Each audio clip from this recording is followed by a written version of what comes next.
तो हरे कृष्णा सभी को। मेरी आवाज आ रही है? Can someone- Yes, Prabhuji. Yes, Prabhuji. ठीक है, तो Prabhu ji will join in some time. तब तक हम थोड़ी देर कीर्तन करेंगे। So you can all enjoy this कीर्तन।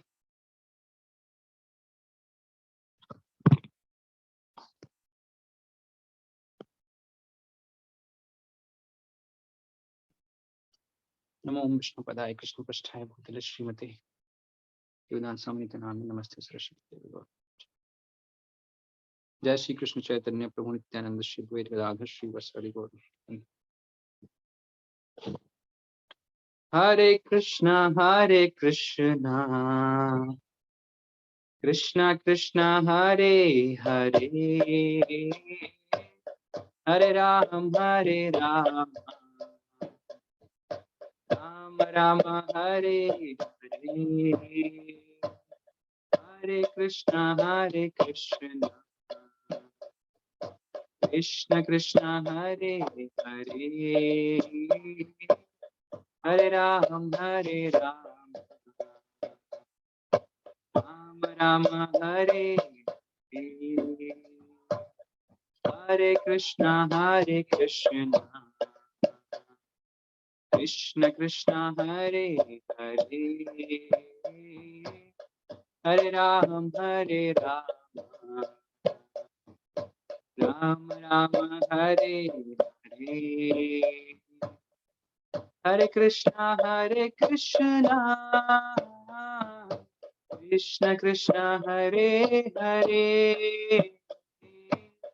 हरे Ram Ram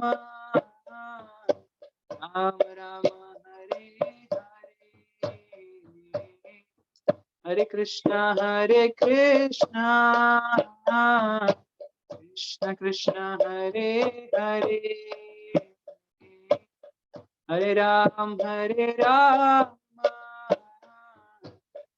Ram Hare Hare,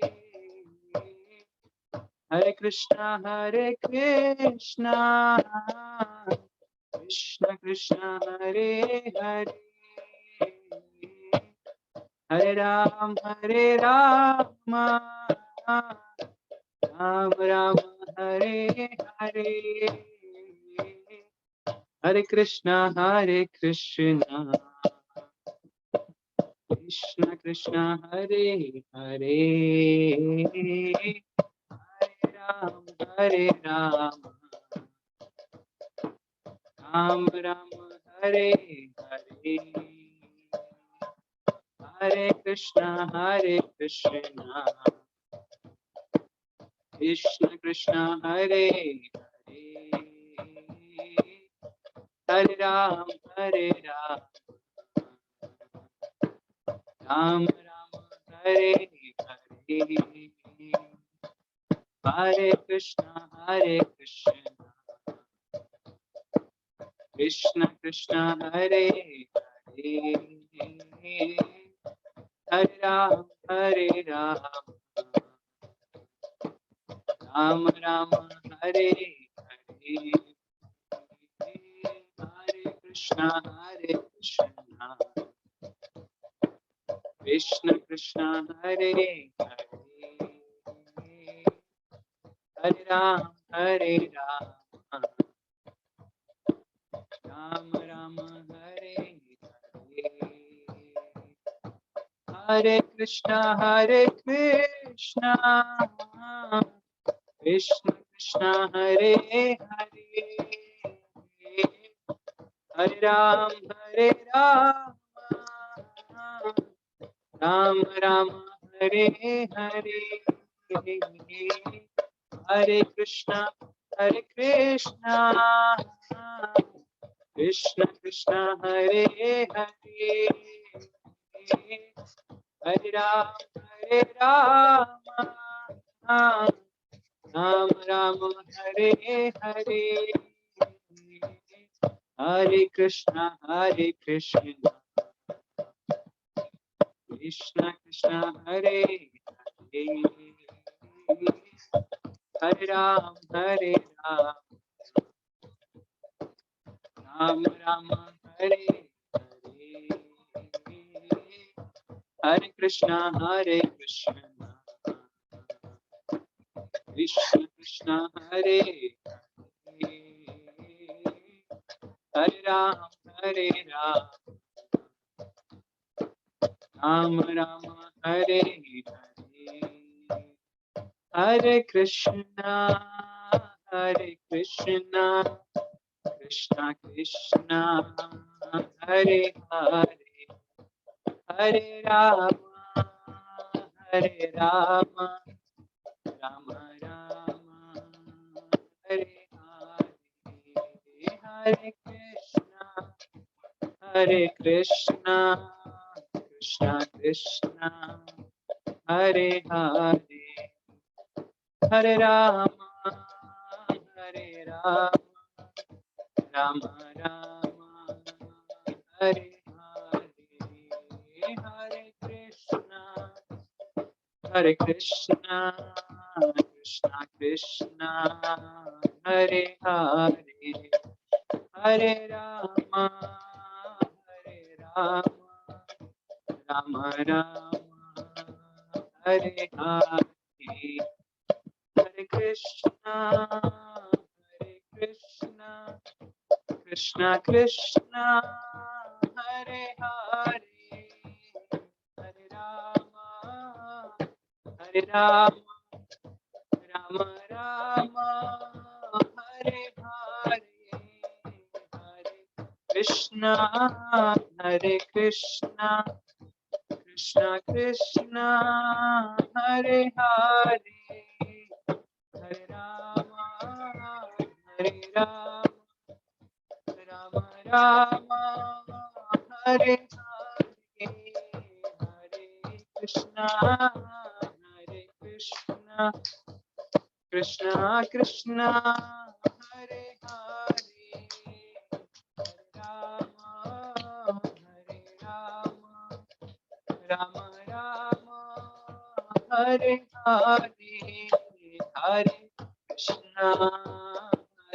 Krishna, Krishna Krishna, Hare Hare, Hare Rama, Rama Rama, Hare Hare, Hare Krishna, Krishna Krishna, Hare Hare, Hare Rama, Rama Rama, Hare Hare, Hare Krishna, Krishna, Hare Hare, Hare Rama, Rama Rama,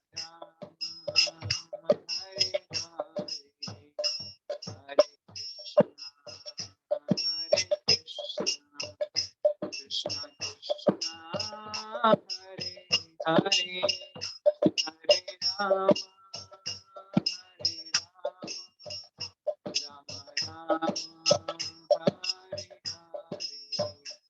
Jaya Radha Govinda Radhe, Jai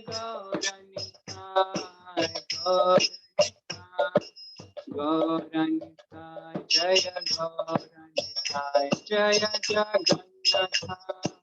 Jagannatha, Baladeva, Jaya Subhadra, Jaya Prabhupada, Jai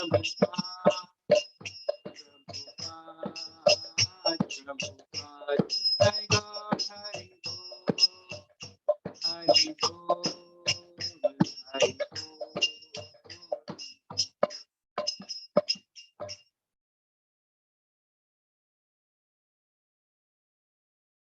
Hare Krishna. So I think Prabhuji has joined. So we'll welcome Prabhuji by chanting Hare Krishna Mahamantra. Hare Krishna, Krishna Krishna, Hare Hare, Hare Ram, Ram Ram, Hare Hare. Thank you, Prabhuji. Over to you.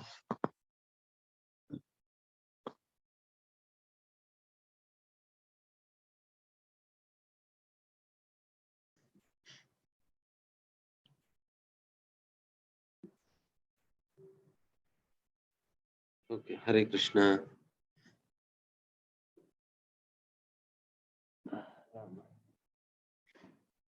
सभी को स्वागत है।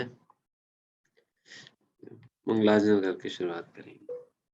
ओम अज्ञानतिमिरन्धस्य ज्ञानाञ्जनशलाकया चक्षुरुन्मिलितं येन तस्मै श्रीचैतन्यमनोभीष्टं स्थापितं येन भूतले स्वयं रूपः कदा मह्यं तदा तस्पदान्तिकं वन्देऽहं श्रीगुरून् श्रीयुतपदकमलं श्रीगुरून् वैष्णवांश्च श्रीरूपं साग्रजातं सहगण रघुनाथान्वितं तं सजीवं साद्वैतं सावधूतं परिजनसहितं कृष्णचैतन्यदेवं श्रीराधा कृष्णपादान् सहगण ललिता श्री विशाखान्वितांश्च हे कृष्ण करुणा सिंधु दीनबंधो जगत्पते गोपेश गोपिका कांत राधा कांत नमोस्तुते तप्त कांचन गौरांगी राधे वृंदावनेश्वरी वृषभानुसुते देवी प्रणमामि हरिप्रिये वाञ्छाकल्पतरुभ्यश्च कृपा सिन्धुभ्येव च पतितानां पावनेभ्यो वैष्णवेभ्यो नमो नमः। जय श्री कृष्ण चैतन्य प्रभु नित्यानंद श्री अद्वैत गदाधर श्रीवासदि गौर भक्तवृंद। हरे कृष्णा कृष्णा कृष्णा हरे हरे, हरे राम राम राम हरे हरे। नमो विष्णुपदाय कृष्ण पृष्ठाय भूतले श्रीमते भक्तिवेदांत स्वामी नामने नमस्ते सारस्वती देवे गौरवाणी प्रचारणे निर्विशेष शून्यवादी पाश्चात्य देश तारणे। हरे कृष्णा। हरे कृष्ण। सभी को स्वागत आज की कक्षा में। आज हम एक विशेष टॉपिक हम चर्चा करेंगे और उसके पूर्व हम सभी लोगों से निवेदन करते हैं, अगर आप सही स्थिति में हैं तब अपना कैमरा ऑन कर सकते हैं, जिससे हम भी आपके दर्शन कर सकेंगे।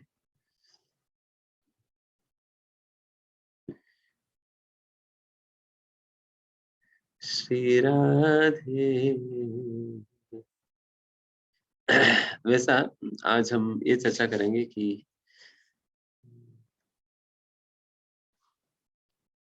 why do we worship only Krishna? Krishna को ही भगवान के रूप में हम क्यों पूजते हैं, उसका क्या रीजनिंग है, एंड क्या बाकी अन्यों को भगवान के रूप में नहीं पूजना चाहिए, या क्या उसका तर्क है। बिकॉज वॉट एवर जो कुछ भी हम करें उसका कुछ बैकग्राउंड होनी चाहिए। It's not be out of nowhere. मतलब ऐसा नहीं होनी चाहिए कि हम बस वैसा करे जा रहे हैं, उसका कोई अर्थ ही नहीं या कोई उसका कोई समझ नहीं, कुछ अंडरस्टैंडिंग नहीं है। इस प्रकार से कभी नहीं होनी चाहिए। ऑलवेज उसके पीछे कुछ ना कुछ रीजनिंग, अंडरस्टैंडिंग और प्रॉपर फिलोसॉफिकल बेसिस होनी चाहिए। और एल्स नहीं है तो देन फिर वो एक सेंटिमेंटल तौर पे चीजें कर लेने से देन फिर उस प्रकार की कार्यों का बहुत ज्यादा मीनिंग नहीं रहता है। इसलिए हर एक व्यक्ति को इस प्रकार की चीजों को समझते हुए करनी चाहिए। वैसे कई लोग भगवान श्री कृष्ण को पूजते हैं, बट एक सेंटिमेंटल तौर पर पूजते हैं कि हमारा बहुत प्यारे हैं कृष्ण, हमें उनकी माखन छोरी के लीला बहुत अच्छा लगता है। एंड कोई को पूछते हैं तो बिल्कुल श्री कृष्ण तो लीलाधर है, एंड वो कितना सुंदर सुंदर लीलाएं करते हैं इसलिए हमें अच्छा लगता है। कोई कहेंगे बहुत ग्लैमरस है, बट देयर आर नॉट, वो सारे एक प्रॉपर बेसिस नहीं है। तो इसलिए क्या प्रॉपर बेसिस जिसके आधार पर हमें श्री कृष्ण को भगवान के रूप में हम स्वीकार करते हैं। एंड स्वीकार करने का मतलब क्या होता है, एंड फर्स्ट ऑफ ऑल ये जो भगवान की जो कॉन्सेप्ट है, how does it tally with Shri Krishna. भगवान किन को भगवान करके कहा जा सकता है, एंड फिर वो सारे गुण श्री कृष्ण के अंतर्गत कैसे देखा जाता है। तो ये सारी चीजें आज के दिन हम चर्चा करें।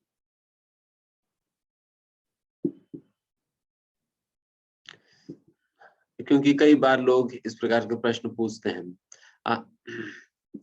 एक व्यक्ति इसी प्रकार से हमसे कह रहे थे, देखिए हम इस्कॉन मंदिर इसलिए नहीं आते, क्यों? क्योंकि आप बाकी लोगों को पूछते नहीं है, केवल कृष्ण ही कृष्ण, कृष्ण ही कृष्ण करके आप लोग रखते हो। तो अगर कोई मंदिर आएंगे तो फिर सभी का दर्शन हो जानी चाहिए ना, सभी को पूजा हो जानी चाहिए। आप एक ही व्यक्ति को रखेंगे कैसे चलेगा? तो इस प्रकार से उनकी भावना है, क्योंकि उनको यही लगता है कि जो सनातन धर्म मंदिर जो है बिल्कुल बेस्ट है। वहां पर साईं बाबा से लेकर, दुर्गा जी से लेकर, शनिदेव से लेकर सूर्य भगवान, सभी ही लोगों को लाइन में खड़ा कर दी जाती है। एक बार आरती उतारते ये सभी लोगों को घुमा दो, देन फिर सभी को होलसेल में खत्म हो जाएगी। तो आसान बढ़ जाता है।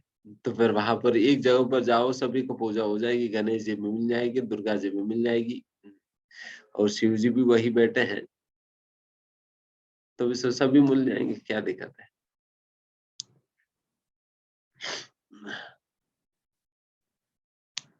तो इसलिए ये एंड कई लोगों की ये कंफ्यूजन भी होता है कि जब शास्त्र में कहा जाता है कि भगवान एक ही है, देन इतने लोगों के विषय में क्यों हमारे शास्त्र में बताई गई है? गणेश जी के विषय में, दुर्गा जी के विषय में। एंड कभी कभी किसी को ये भी प्रश्न होता है कि देखिए आप शिव पुराण पढ़ेंगे तो शिव जी ही परम करके बताया जाता है, और कुछ शक्ति का पाठ वगैरह करेंगे देन उसमें तो शक्ति ही बिल्कुल परम शक्ति करके बताया जाता है, वही सारे चीजों के स्रोत है करके। देन फिर शास्त्र में भी इस प्रकार से बताया जा रहा है, देन फिर मानना तो पड़ेगा ना।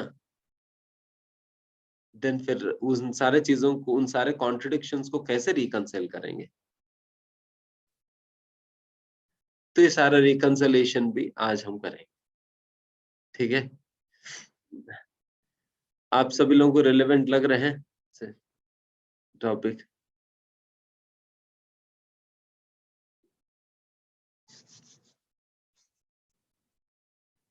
हरे कृष्ण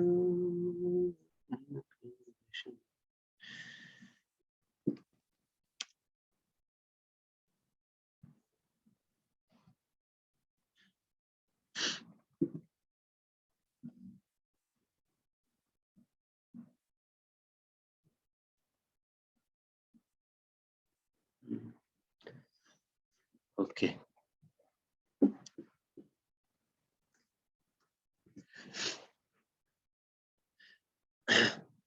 सबसे पहला भगवान किन्हें कहा जा सकता है?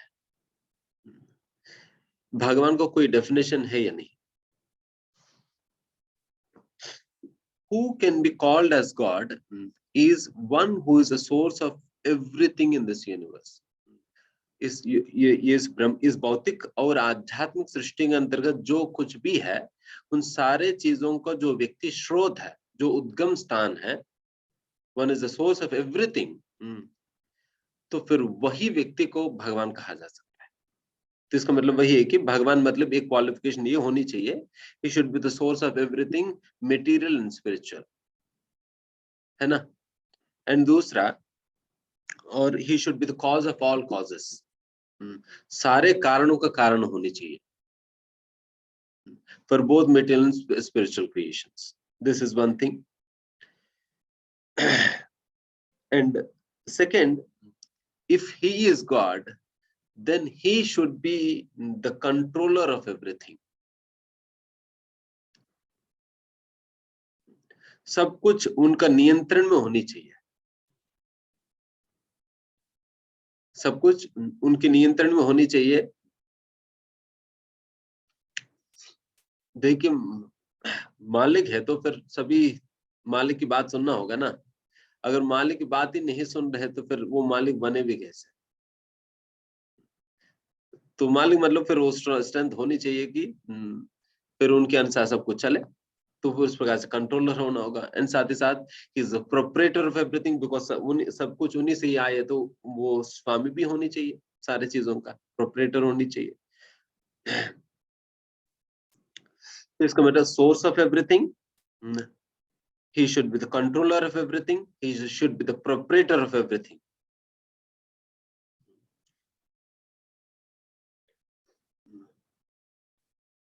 And he should be supremely independent.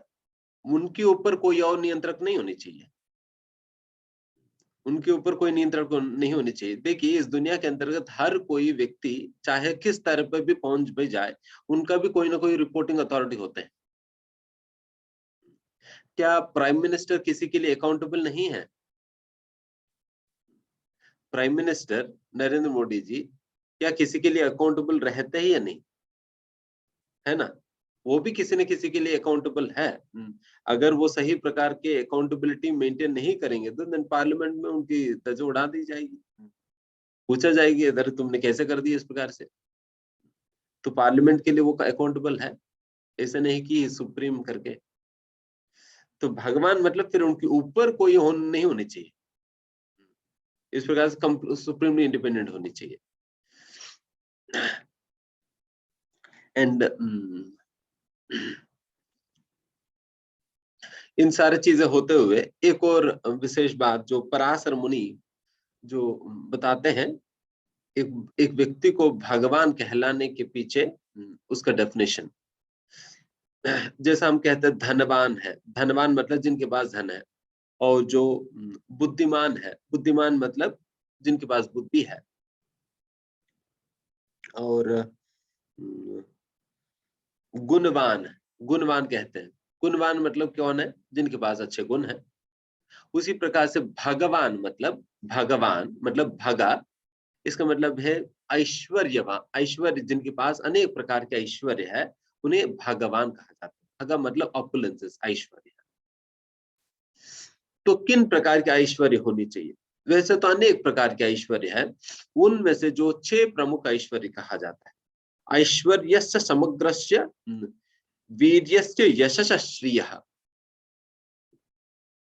तो इस प्रकार से ये 6 ऐश्वर्य जिनमें पूर्ण मात्रा में उपलब्ध समग्रस्य, यहाँ पर ये नहीं कहा जा रहा है कि ज्यादा होगा उनके पास, बाकी लोगों की तुलना में ज्यादा होगा करके नहीं बताए जा रहे, बल्कि ये यहाँ पर ये बताया जा रहा है समग्र से, he should have those things in completeness, पूर्ण मात्रा में उनके पास होनी चाहिए, तब जाकर उन्हें भगवान कहा जा सकता है। तो ये सारे बातें जो भी हमने कहा है, जब ये सारी बातें फुलफिल होंगी तब वैसे ही व्यक्ति को आप भगवान करके कहा जा सकता है। तो हम डिवेस के अंतर्गत हम आप सभी लोगों के साथ ये चर्चा की ही थे। वैसे कोई भी फैक्ट को समझने के लिए 3 प्रकार का प्रमाण है। कोई बता सकते हैं कौन सा प्रमाण है जो हम चर्चा किए थे? There are 3 kinds of, there could be 3 kinds of proofs based on which we accept a statement to be factual.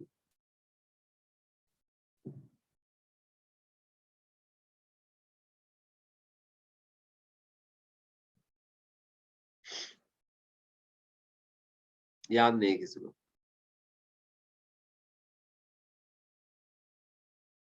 मैं जस्ट हिंट देता हूं, प्रमाण शब्द करके हम उपयोग किए थे। प्रमाण 3 प्रमाण होते हैं। प्रभु जी याद आ रहा है, एक शब्द प्रमाण, प्रत्यक्ष प्रमाण और अप्रत्यक्ष प्रमाण। हाँ ठीक है, सम्मान। शब्द प्रमाण, प्रत्यक्ष प्रमाण, अनुमान प्रमाण।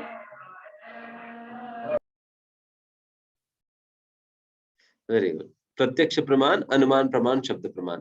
और तीनों प्रमाणों में से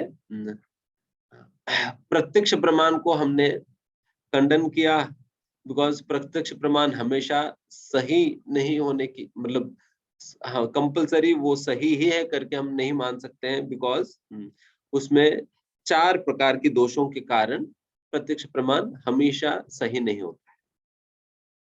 और 4 दोष क्या क्या है, कोई बता पाएगा? एक मनुष्यों के अंदर ये 4 दोष क्या है? हर एक मनुष्य में 4 दोष होते ही है। कौन बता पाएगा? आज आपकी टेस्ट ले रहे हैं हम।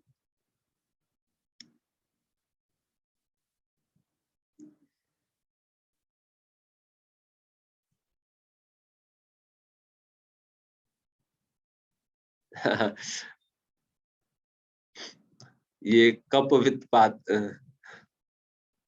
ये नहीं, ये वाला दोष नहीं, ये तो शरीर की दोष है। हम बता रहे कि मनुष्यों के अंतर्गत 4 प्रकार का दोष है। काम, क्रोध, मद, लोभ। नहीं। प्रभु जी चारों याद नहीं है, बट एक दो याद हैं। यस यस, बोलिए। प्रभु जी एक तो we have tendency to make mistakes, हम कुछ भी करते हैं गलती मतलब करने का स्वभाव है। Yes, very good. और हमें चीट करने का स्वभाव है। जो भी हम गलती करते हैं हम उसे छिपाने की कोशिश करते हैं। एग्जाम में जैसे चीट करते हैं तो चीट करने का भी स्वभाव है हमारे पास। और प्रभु जी यही याद है बस, 2 दोष। गुड, एटलीस्ट ट्राई किया। हरे कृष्ण प्रभु जी। इम्परफेक्शंस भी है। हरे कृष्ण। कौन बता रहे? प्रभु जी विनय। हरे कृष्ण प्रभु जी। प्रभु जी जो मनुष्य के अंदर एक तो होता है उसमें त्रुटि होती है, पहला कार्ड उसमें गलती का कार्ड होता है। दूसरा हाँ। उसमें धोखा देने की प्रवृत्ति होती है। तीसरा उसमें क्या होता है, वो संसार के मतलब माया से उसकी बुद्धि भ्रमित होती है। Very चौथा वो उस काम के वो उसमें रहता है, वश में रहता है।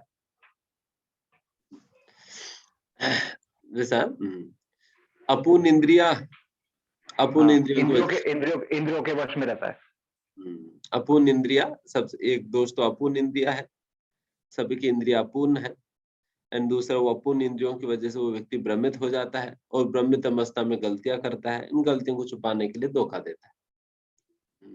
तो इस प्रकार से ये 4 दोष है किसी यस। तो इस प्रकार से ये 4 दोष जो है मनुष्यों में देखा जाता है। इन 4 दोषों के कारण प्रत्यक्ष प्रमाण वो परम सत्य के विषय में क्लैरिटी के साथ नहीं बता पाएगी। एंड उसी प्रकार से अनुमान प्रमाण भी नहीं, बिकॉज अनुमान प्रमाण का भी बेसिस है प्रत्यक्ष प्रमाण, इसलिए अनुमान प्रमाण की भी खंडन कर देते हैं। तो बचा है शब्द प्रमाण। शब्द प्रमाण के आधार पर ही हम चीजों को समझते हैं। शब्द प्रमाण का मतलब ही ये है कि शास्त्र में अगर कोई बात बताई गई है उसको हम एज इट इज फैक्ट के रूप में हम स्वीकार करते हैं, चाहे उसे अपना इंटेलेक्चुअल तौर पर उस बात को हम समझ सके या नहीं भी समझ सके, साइंटिफिकली उस बात को हम प्रूव कर पाए या नहीं भी कर पाए। किसी को ऑडियो ऑन है, में भी आप कोई देखकर बंद कर सकते।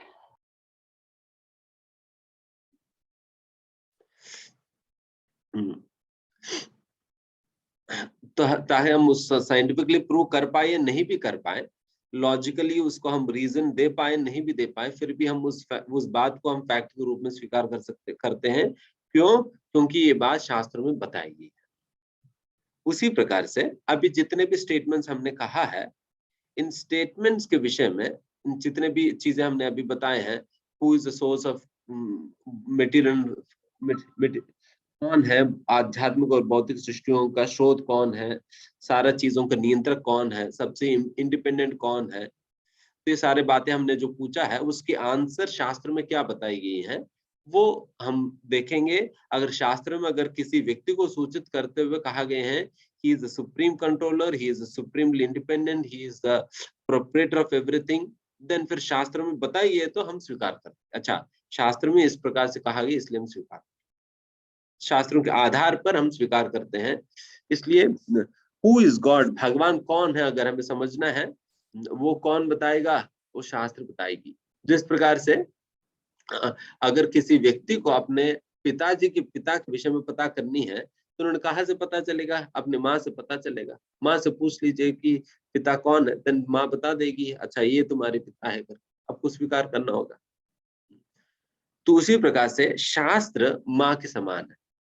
शास्त्र, वैदिक शास्त्र जो है माँ की तुलना है, और शास्त्र बताएगी कि अच्छा ये आपके पिता है करके, देन हम स्वीकार कर सकते हैं। उसी प्रकार से शास्त्र बताएगी ये आप भगवान है, तो शास्त्रों के आधार पर हम भगवान को स्वीकार करनी चाहिए, ना कि हमारी नहीं प्रभु जी हमें बोले बाबे अच्छे लगते हैं तो उन्हीं से हमारा प्यार है। क्या है, थोड़ा सा एक लोटा के पानी डाल दो, खुश है, खुश है। फिर कोई कहता है कि देखिए देखिए प्रभु जी हमारा दुर्गा जी जो है बहुत अच्छी है, जो भी मांगो दे देती है, और दुर्गा जी के भक्तों को तो मांस भी खाने के लिए अलाउड है, क्या दिक्कत है? मांस खा सकते हैं, मदिरा पी सकते हैं, तो सब कुछ अलाउड है वहां पर। तो आप लोग क्या चार नियम लेकर शुरुआत में ही खड़े हो जाते हो, तो वहां पर हमारी सारा चलता है, तो वो बेहतर है। देखिए, आपकी इंटरेस्ट से कोई मतलब नहीं है कि आपको किस में इंटरेस्ट है करके। Fact is fact. ऐसा नहीं कि देखिए मुझे कांग्रेस पार्टी अच्छा लगता है, अभी कांग्रेस की जो भी है व्यक्ति है उन्हीं को ही प्रधानमंत्री मानूंगा, नहीं। आज जो प्रधानमंत्री उनको आपको स्वीकार करना ही होगा, चाहे आपको कांग्रेस अच्छा लगे, चाहे समाजवादी पार्टी अच्छा लगे, चाहे कोई और अच्छा लगे, जो व्यक्ति है उनको स्वीकार करना होगा, है ना। उसी प्रकार से ही भगवान भगवान के रूप में जो भी शास्त्र घोषित करती है ये व्यक्ति भगवान है करके उनको हमें स्वीकार करना होगा प्रमाण के आधार पर। एंड ये कौन सा प्रमाण के आधार पर हम समझने वाले, अभी शब्द प्रमाण के आधार। ओके, तो इसलिए मैं श्लोकास में बताऊंगा किन किन श्लोकाओं में ये बातें कही गई हैं। ये सारे बातें जो भी बताई गई हैं इसके विषय में बताएंगे। जैसे उदाहरण के लिए फर्स्ट ऑफ ऑल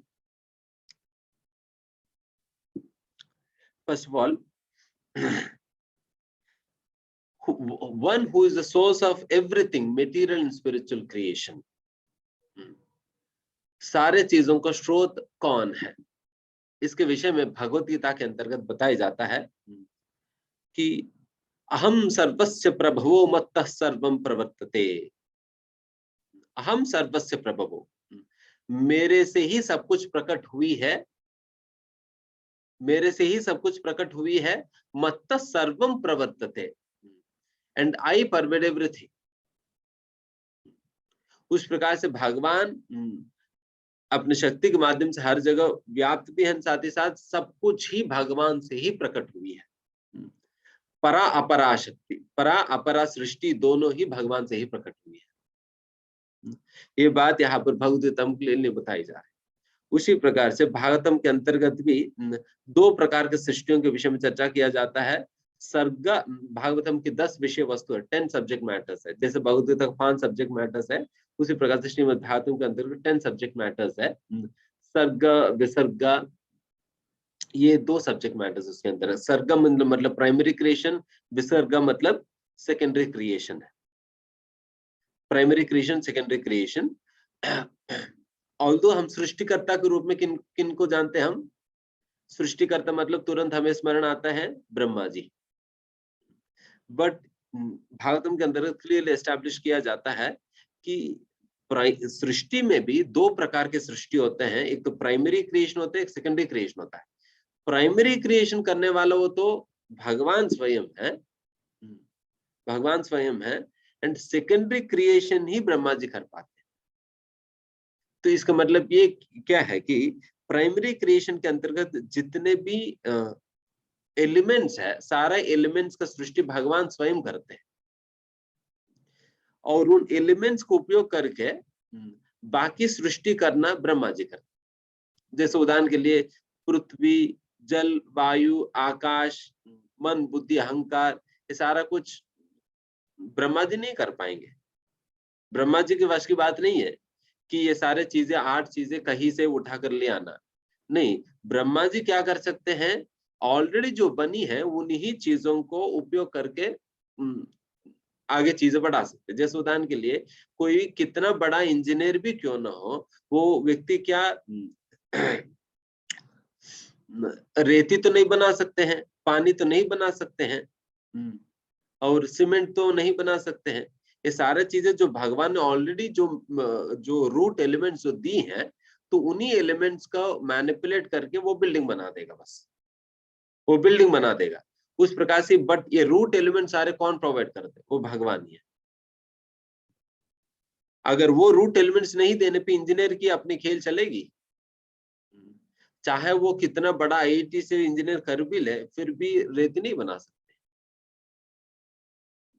जो रेती भगवान ने बनाई उसी का ही उपयोग करके वो बिल्डिंग बना सकेगा। उसी प्रकार से ही ब्रह्मा जी भी ब्रह्मा जी तक कभी ये संभव नहीं है, वो खुद अपना चीजें नहीं बना पाएंगे। ब्रह्मा जी को भी भगवान सारे चीजें तैयार करके देते, बेटा इसके इसके इसे लेकर आप तुम्हें आगे सृष्टि कर दो करके, जब भगवान देते देन फिर बाकी आगे बढ़ाते हैं सृष्टि, नहीं तो संभव नहीं है। तो इस प्रकार से क्रिएशन, प्राइमरी क्रिएशन भी भगवान स्वयं करते हैं, प्राइमरी क्रिएशन भगवान स्वयं करते हैं। एंड जीवों को मतलब इस सृष्टि के अंतर्गत ये सारा भूमि रपो नलो वायुर कम मनो बुद्धिरेव च बिना प्रकृति रष्टता, ये मेरी ही प्रकृति है, ये 8 चीजें जो है मेरी ही प्रकृति करके भगवान भगवत में बताते हैं।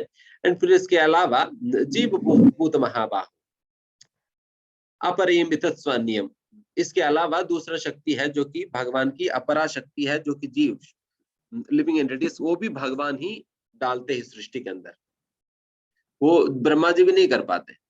वो जीवों को डालना सृष्टि के अंतर्गत वो भगवान ही करते। तो उस प्रकार से प्राइमरी क्रिएटर भगवान ही है। उस प्रकार से मेंटेन तो आप जानते हैं, मेंटेन कौन करते हैं? विष्णु जी करते हैं। एंड फिर सारा प्रलय की काम कौन करते हैं? वो शिव जी करते हैं। बट शिव जी भी प्रलय के समय में भी शिव जी का भी सेकेंडरी रोल होता है। प्राइमरी डिस्ट्रक्शन जो है वो अनंत शेष जी करते हैं, अनंत शेष करते हैं। अनंत शेष की फनों से बहुत तेज अग्नि निकलता है, फिर वहां से प्रलय शुरू होती है, फिर उसके उपरांत शिव जी की काम शुरू होता है। उस प्रकार से प्राइमरी डिस्ट्रक्टर भी भगवान स्वयं है। इसलिए उस प्रकार से क्रिएशन, मेंटेनेंस एंड डिस्ट्रक्शन तीनों में एक प्राइमरी तौर पे भगवान का ही योगदान रहता है, भगवान का योगदान रहता है ना। तो इस प्रकार से सारा मटेरियल एंड स्पिरिचुअल क्रिएशंस की सोर्स है वो भगवान, भगवान श्री कृष्ण। ये एक हमने अभी तक चर्चा किया। अभी दूसरा, जैसा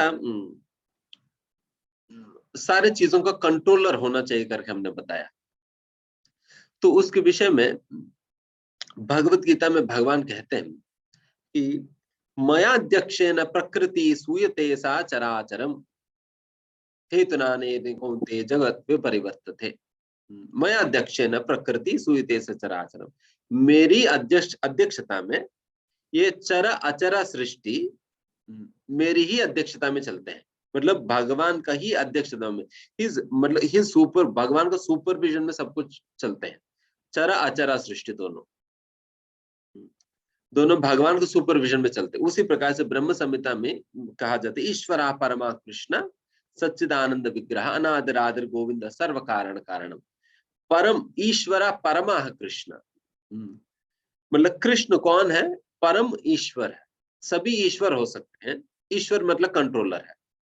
ईश्वर शब्द के अर्थ है कंट्रोलर है। सभी छोटे मोटे ईश्वर हो सकते हैं। जैसा आप अपने घर के लिए ईश्वर हो सकता है कि आपके घर पे भी आपको पूरे ईश्वरता नहीं चलता है, केवल आपके कमरे में चलता है।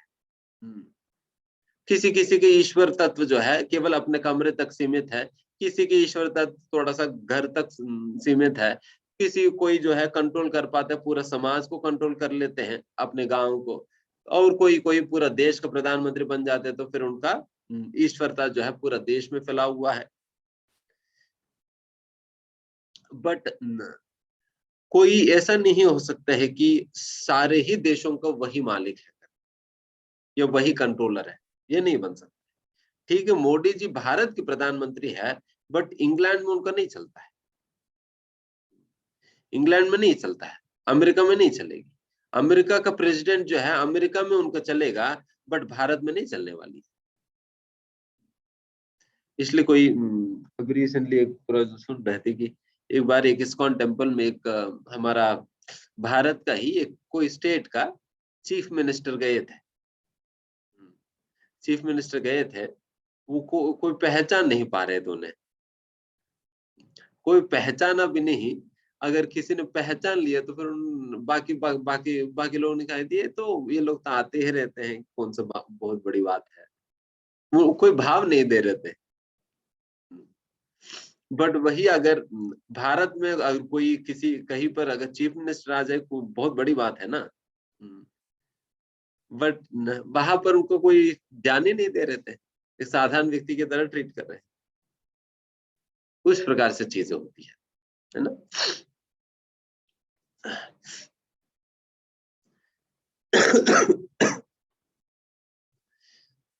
तो उस प्रकार से बट परम ईश्वर सारे ही चीजों का कंट्रोलर को परम ईश्वर का कहते हैं। परम मतलब अल्टीमेट कंट्रोलर, अल्टीमेट कंट्रोल है। उसको कौन करके ये श्लोक किसने कहा है? The supreme authority Brahma ji ने कहा है कि ब्रह्मा जी कहते हैं कि देखिए परम ईश्वर जो है श्री कृष्ण है, ईश्वरा परमा कृष्ण। एंड फिर आगे क्या कहा? अनादिर आदिर गोविंदा सर्व कारण कारणम, सारे कारणों का कारण है भगवान। बिकॉज कोई भी चीज जब होती है उसका एक इमीडिएट कॉज होता है, उसका अल्टीमेट कॉज होता है। इमीडिएट कॉज मतलब जैसे उदाहरण के लिए अगर कोई किसी का एक्सीडेंट हुआ, मर गया, तो उनका मरने की इमीडिएट कॉज क्या रहा? एक्सीडेंट। एक्सीडेंट की वजह से वो मर गए, वो इमीडिएट कॉज होता है। बट उसका अल्टीमेट कॉज भी एक होते हैं। अल्टीमेट कॉज क्या होता है? अल्टीमेट कॉज हमेशा भगवान और भगवान की शक्तियां, भगवान की शक्ति होती है अल्टीमेट कॉज। क्योंकि सृष्टि के अंतर्गत सारे काम जो है भगवान की शक्तियों के माध्यम से हो रही है। तो उस प्रकार से भगवान हमेशा अल्टीमेट कॉज रहते, इसलिए यहाँ पर कहा जा रहा है सर्व कारण कारण means the cause of all causes. तो इस प्रकार से अभी तक हमने ये बात कहा कि how is the source of everything, how is the controller of everything, how is the cause of all causes. अभी हम आगे बढ़ेंगे। सुप्रीमली इंडिपेंडेंट, सुप्रीमली इंडिपेंडेंट, उसके विषय में भागवतम के अंतर्गत, भागवतम के पहला श्लोका के अंतर्गत इस प्रकार से कहा जाता है, जन्मादि यस्य यतः अन्वयाद इतरतश्चार्तेषु अभिज्ञ स्वराट। इसमें कहा जाता है जन्मादि यस्य यतः, जन्म आदि मतलब सृष्टि, पालन और संहार, ये तीनों चीजें जिनकी वजह से होता है। यहाँ पर एब्सोल्यूट ट्रूथ की डेफिनेशन है, परम सत्य जो होता है एब्सोल्यूट ट्रूथ, उसका डेफिनेशन इस श्लोक में दिया जा रहा है। Absolute truth is one which is the source of these three things, सृष्टि, प्रलय और पालन, मेंटेनेंस। फिर उसके आगे कहते हैं स्वराट, स्वराट मतलब कंप्लीटली सुप्रीमली इंडिपेंडेंट, मतलब सुप्रीमली इंडिपेंडेंट है। यहाँ पर बताइए कि ये कौन है सुप्रीमली इंडिपेंडेंट, उसके ऊपर लिखा गया है ओम नमो भगवते वासुदेवाय। आई एम ऑफरिंग, मैं वो वासुदेव को मैं प्रणाम कर रहा हूं जो कि जन्मादि यस्यतः, जो कि सारे सृष्टि, संहार और मेंटेनेंस की मूल कारण है, एंड जो कि सुप्रीमली इंडिपेंडेंट है। वहां पर डिक्लेयर की गई है कि जो वासुदेव जिनको हम रेफर कर रहे हैं वो सुप्रीमली इंडिपेंडेंट है। देखिए सुप्रीमली इंडिपेंडेंट मतलब वो व्यक्ति है जो कि किसी के लिए अकाउंटेबल नहीं होते हैं, अकाउंटेबल नहीं होते हैं, एंड उनके ऊपर कोई नियंत्रण करने वाला कोई जरूरत नहीं होता। तो इसका मतलब ये है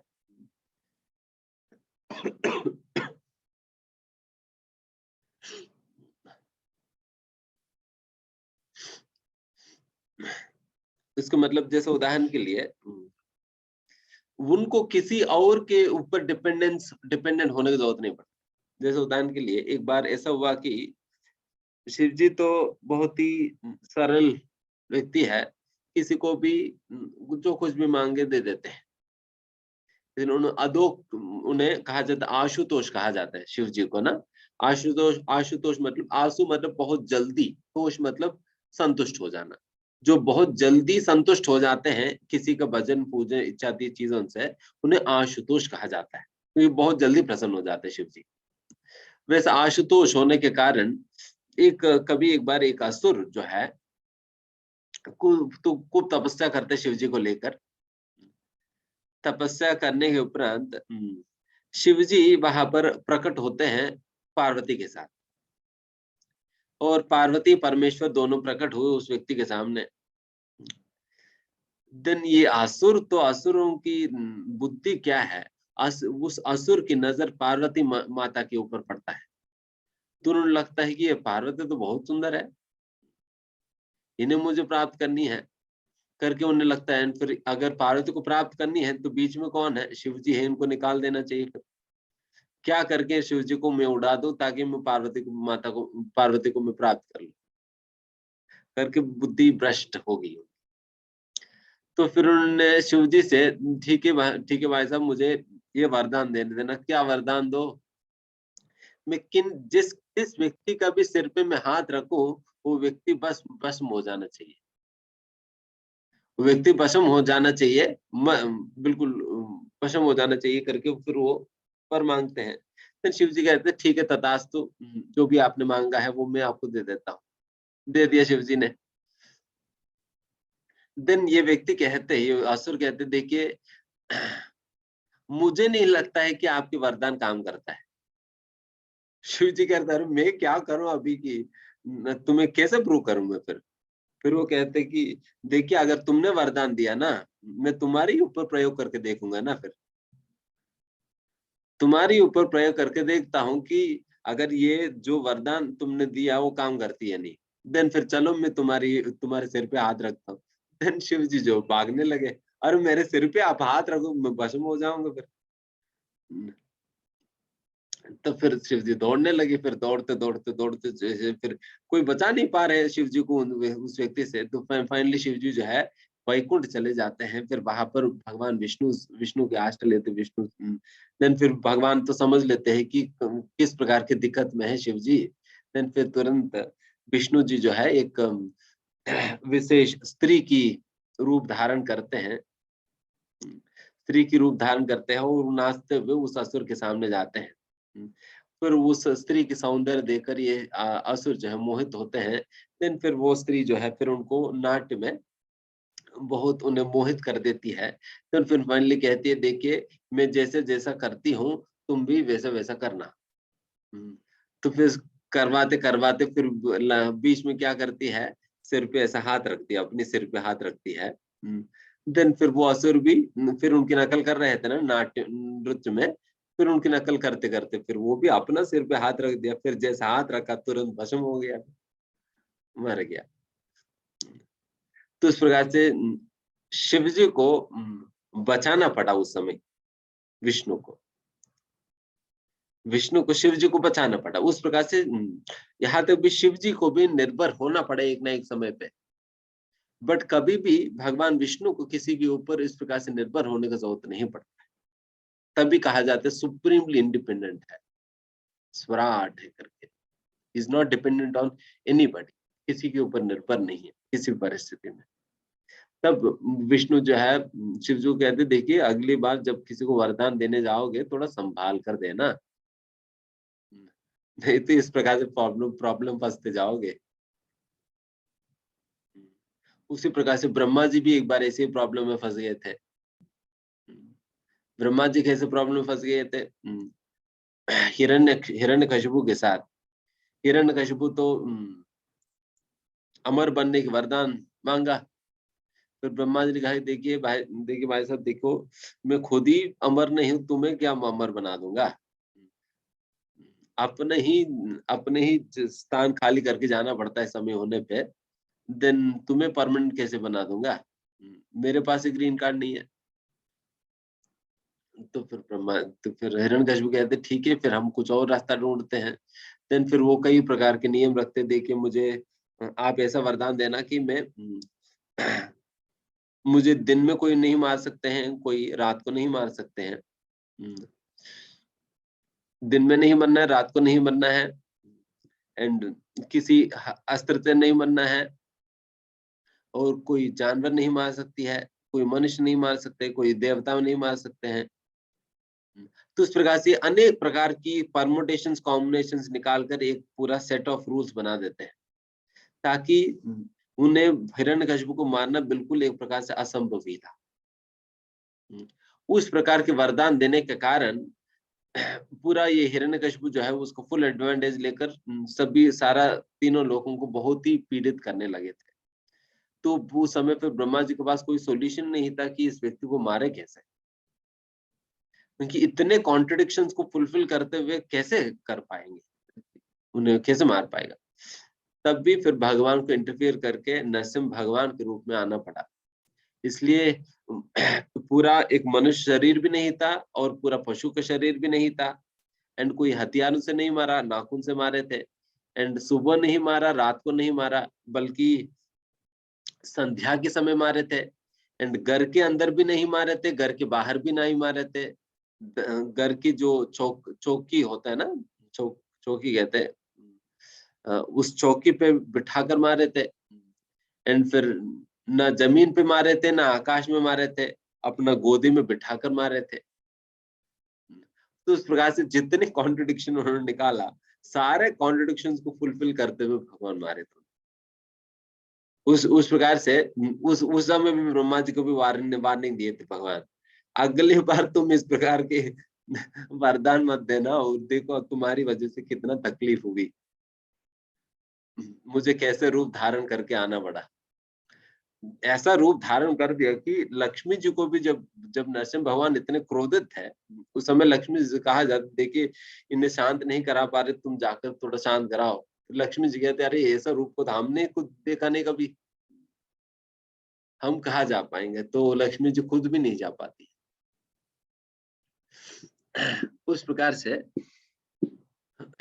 ब्रह्मा जी भी निर्भर होते हैं भगवान पे। कभी कभी इंद्र इत्यादि देवताएं जो है, जब स्वर्ग में किसी प्रकार की प्रॉब्लम होता है, असुरों की अटैक होता है, वो लोग डिफेंड नहीं कर पाते हैं, तो ब्रह्मा जी के पास जाते हैं, और ब्रह्मा जी भी उन्हें मदद नहीं कर पाते, तो ब्रह्मा जी सारे देवी देवताओं को लेकर विष्णु जी के पास जाते हैं, तब विष्णु जी इंटरफेयर करके तब मदद करते हैं। उस प्रकार से सभी लोग किसी न किसी के ऊपर निर्भर है, बट विष्णु ही एक ऐसा व्यक्ति है जो कि किसी के ऊपर निर्भर नहीं है, किसी के ऊपर निर्भर नहीं है, तो इसलिए सुप्रीमली इंडिपेंडेंट है ना। एंड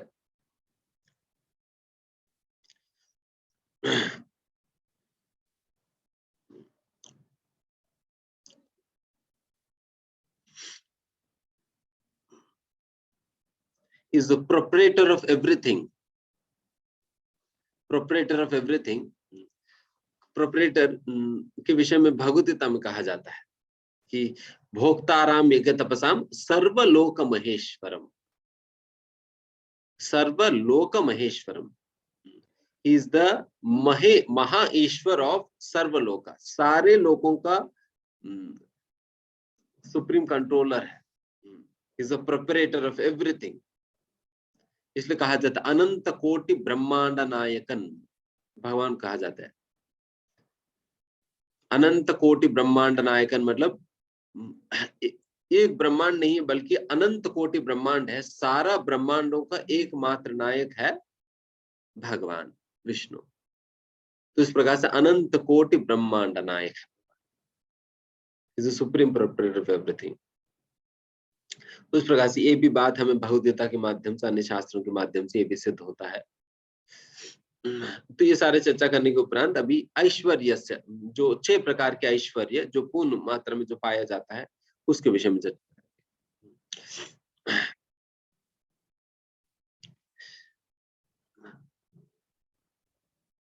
उसके पहले हम एक बात हम आपसे चर्चा करना चाहेंगे कि कई लोगों को ये डाउट होता है कि प्रभु जी अलग अलग प्रकार के शास्त्रों में अलग अलग प्रकार की बातें कहा जाता है, तो शिव पुराण पढ़ेंगे तो शिव जी के विषय में कहा जाता है, देवी पुराण पढ़ेंगे तो देवी जी के विषय में कहा जाता है, और कोई और पुस्तक उठाएंगे तो फिर वहां पर किसी और के विषय में बताई जाएगी। देन फिर कौन सी पुस्तक को फॉलो करे, क्या नहीं करे, इसके विषय में मत्स्य पुराण में कहा जाता है कि सारे पुराणों को 3 भागों में विभाजन किया जाता है, 3 भागों में, 3 कैटेगरीज में विभाजन किया जाता है, सात्विक पुराण, राजसिक पुराण और तामसिक पुराण।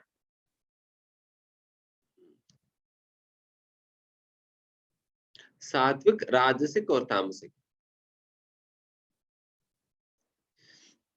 देखिए यहाँ पर पुराण सात्विक नहीं है, ऐसा नहीं कि पुराण सात्विक है, बल्कि पुराण तो सारे शास्त्र तो विशुद्ध सत्व का ही स्तर की है, बट बात यह है कि इस पुराणों के अंतर्गत इंस्ट्रक्शंस जो है उस सात्विक लोगों के लिए है, तामसिक लोगों के लिए और राजसिक लोगों के हिसाब से। The instructions given in this particular Puran are specifically meant for those people who are in the mode of ignorance, जो तामसिक पुराणों के अंतर्गत जो इंस्ट्रक्शंस दी गई हैं, उन लोगों को धीमे धीमे एलिवेट करने के लिए वहां पर इंस्ट्रक्शंस दिया जाता है। ठीक है, आप इंस्ट्रक्शंस फॉलो करके व्यक्ति धीमे धीमे आगे बढ़ सकता है। उसी प्रकार से राजसिक लोगों को टारगेट करते हुए इंस्ट्रक्शंस दिया जाता है राजसिक पुराण, बल्कि ये सारे शास्त्र तामसिक, राजसिक, सात्विक नहीं है। समझ में आ रहा है ना? तो इसमें देन शिव पुराण के अंतर्गत ये बात कहा जाता है कि जब भी किसी बात को लेकर आपको पुराणों में या शास्त्रों में कोई कॉन्ट्रडिक्शन होता है किसी बात को लेकर, क्योंकि एक पुराण में शिव जी को परम कहा जा रहा है, एक पुराण में देवी जी को कहा जा रहा है, एक पुराण में भगवान विष्णु को कहा जा रहा है। जब इस प्रकार कॉन्ट्रडिक्शन होता है, उस कॉन्ट्रडिक्शन को रिकंसाइल कैसे करें, सॉल्व कैसे करें, उसके विषय में शिव पुराण में कहा जाता है। शिव पुराण में कहा जाता है कि जब इस प्रकार की कॉन्ट्रडिक्शन जब भी आपको सामना आता है, तब हमें सात्विक पुराणों के अंतर्गत बताई गई बातों को फैक्चुअल के रूप में हमें स्वीकार करनी चाहिए, फैक्ट के रूप में स्वीकार करनी चाहिए। तो उस प्रकार से देखा जाए, देन आप राजसिक पुराणों में आप देखेंगे कि वहां पर दुर्गा जी को या ब्रह्मा जी को परम शक्ति के रूप में प्रस्तुत किया जाता है, एंड तामसिक पुराणों में शिव जी को परम शक्ति के रूप में दर्शाया जाता है, और सात्विक पुराणों के माध्यम से विष्णु को परम सत्य के रूप में दर्शाया जाता है। जब इस प्रकार की कॉन्ट्रडिक्शन है, देन किन की बात स्वीकार करने के लिए शिव पुराण में कहा जा रहे हैं? सात्विक पुराणों में कही गई बात। और सात्विक पुराण में क्या बात सिद्ध की गई है? विष्णु परमेश्वर है करके, विष्णु परम सत्य है। तो इसलिए विष्णु को हम परम ईश्वर के रूप में या परम सत्य के रूप में हम स्वीकार करते हैं, है ना? तो इस प्रकार से इन सारे पुराणों में जो भी कॉन्ट्रडिक्शंस है, उन कॉन्ट्रडिक्शंस को ऐसे रिकंसिल हम करते हैं।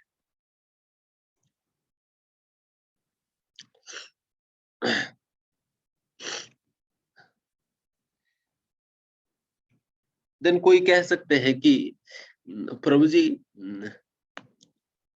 इतना कंफ्यूजन ही क्यों करनी है, सीधा दे दिया जाए ना कि कृष्ण ही परम भगवान, उन्हीं का ही पूजा करनी चाहिए, बाकी सारे बातें लिखने का भी क्या जरूरत है?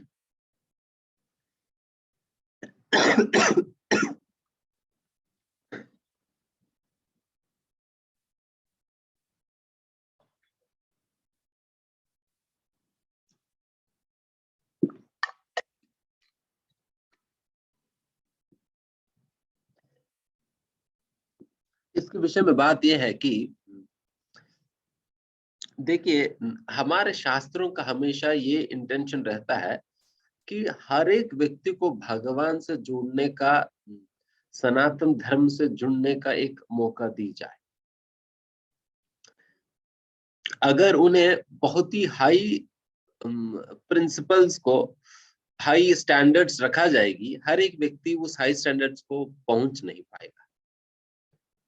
इसलिए सभी लोगों को ऑल इंक्लूसिव बनाने के लिए, सभी लोगों को अपॉर्चुनिटी देने के लिए कई बार कुछ स्टैंडर्ड्स को कॉम्प्रोमाइज करके भी प्रस्तुत किया जाता है, ताकि जो लोग इतने हाई स्टैंडर्ड्स को फॉलो नहीं कर पाएंगे, वो कम से कम लो स्टैंडर्ड्स के थ्रू भी क्यों ना हो सनातन धर्म के साथ कनेक्ट कर सके। क्योंकि जब भगवान श्री विष्णु की आराधना के विषय में चर्चा की जाएगी, वो तो कम वो उसका जो स्टैंडर्ड्स है काफी हाई है, उस स्टैंडर्ड्स को साधारण लोग कोई मीट नहीं कर पाएंगे। देन फिर जब मीट नहीं कर पाएंगे, देन लोग कंप्लीटली रिजेक्ट कर देंगे। फिर लोग सोचेंगे अच्छा ये हमारे लिए नहीं है, this is not my cup of T करके छोड़ देंगे। बट शास्त्र में नहीं, कोई बात नहीं, आप नहीं कर पाओगे, इस स्टैंडर्ड को फॉलो नहीं कर पाओगे, कम से कम इतना तो कर लो। जैसे उदाहरण के लिए अगर भगवान की पूजा करने के लिए 4 नियम कहा ही जाता है, नो इंटॉक्सिकेशन, किसी प्रकार के नशा पदार्थ नहीं लेने का, मांसाहार नहीं लेना है, जुआ नहीं खेलना है, व्यभिचार नहीं करना है। बट जो व्यक्ति दारू पीना बंद नहीं कर पाता है, देन फिर उनके लिए क्या स्कोप है?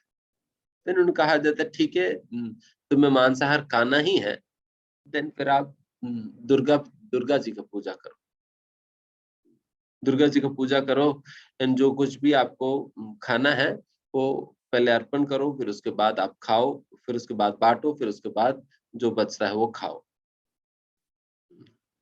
तो इस प्रकार से कुछ नियम रखा जाता है ताकि व्यक्ति धीमे धीमे से भी क्यों ना हो सनातन धर्म से आकर्षित होकर उससे कनेक्ट हो जाए। एंड फिर एक बार कनेक्ट होने के बाद देन फिर उनकी धीमे धीमे वो शास्त्रों की बातों को पालन करते करते करते उनमें परिवर्तन धीमे धीमे आएगी। देन फिर कहा जाता है बहुनाम जन्म नामन्ते, फिर इस प्रकार से अनेक अनेक जन्मों के बाद वो देन फिर ये कंक्लूजन पे आएगा वासुदेव सर्वमिति स महात्मा सुदुर्लभ बहुनाम जन्म नामन्ते ज्ञानवान माम प्रपद्यते वासुदेव सर्वमिति स महात्मा सुदुर्लभ। उस प्रकार से अनेकों जन्मों के बाद उस व्यक्ति को, वो व्यक्ति जो है इस निष्कर्ष पे आएगा कि नहीं, वासुदेव ही सब कुछ है, उन्हीं को ही हमें समर्पित करनी चाहिए करके फिर वासुदेव को समर्पित करने लगेगा। बट इस कंक्लूजन पे आने के लिए उनको कई जन्म लग जाएंगे। बट अभी कम से कम इतना तो गारंटी है कि कई जन्मों के बाद भी तो कम से कम आएगा, कई जन्मों के बाद भी तो कम से कम आएगा। बट जो इसको स्वीकार ही नहीं किया तो कभी भी नहीं आ पाएगा, कभी भी नहीं आ पाएगा। अगर उनको स्कोप ही नहीं दी गई है तो कभी भी नहीं पहुंच पाएगा। तो उस प्रकार से सभी लोगों को एक प्रकार की अपॉर्चुनिटी देने के लिए इस प्रकार एक सब स्टैंडर्ड वर्शिप भी दिखाए जा रहे हैं, है ना। इसलिए जो लोग, इसलिए भगवद गीता के अंतर्गत कहा जाता है प्रकृतिम स्वामधिष्ठाया, जो जिन जिन की जैसा जैसा स्वभाव है वो स्वभाव के अनुसार वो उस देवी देवता के प्रति आकर्षित होते हैं। कोई शिव जी के प्रति आकर्षित होते हैं, उनकी स्वभाव उस प्रकार की, इसलिए शिव जी के प्रति आकर्षित होते हैं। कोई दुर्गा जी के प्रति आकर्षित होते हैं, कोई गणेश जी के प्रति आकर्षित होते हैं। तो वहां पर बताई गई है कि जिनकी जैसा स्वभाव है उस स्वभाव के अनुरूप जो देवी देवता है वो उस देवी देवता के प्रति आकर्षित होते हैं। एंड फिर उस देवी देवता पे, देवी देवता को पूजा करनी है तो फिर श्रद्धा चाहिए,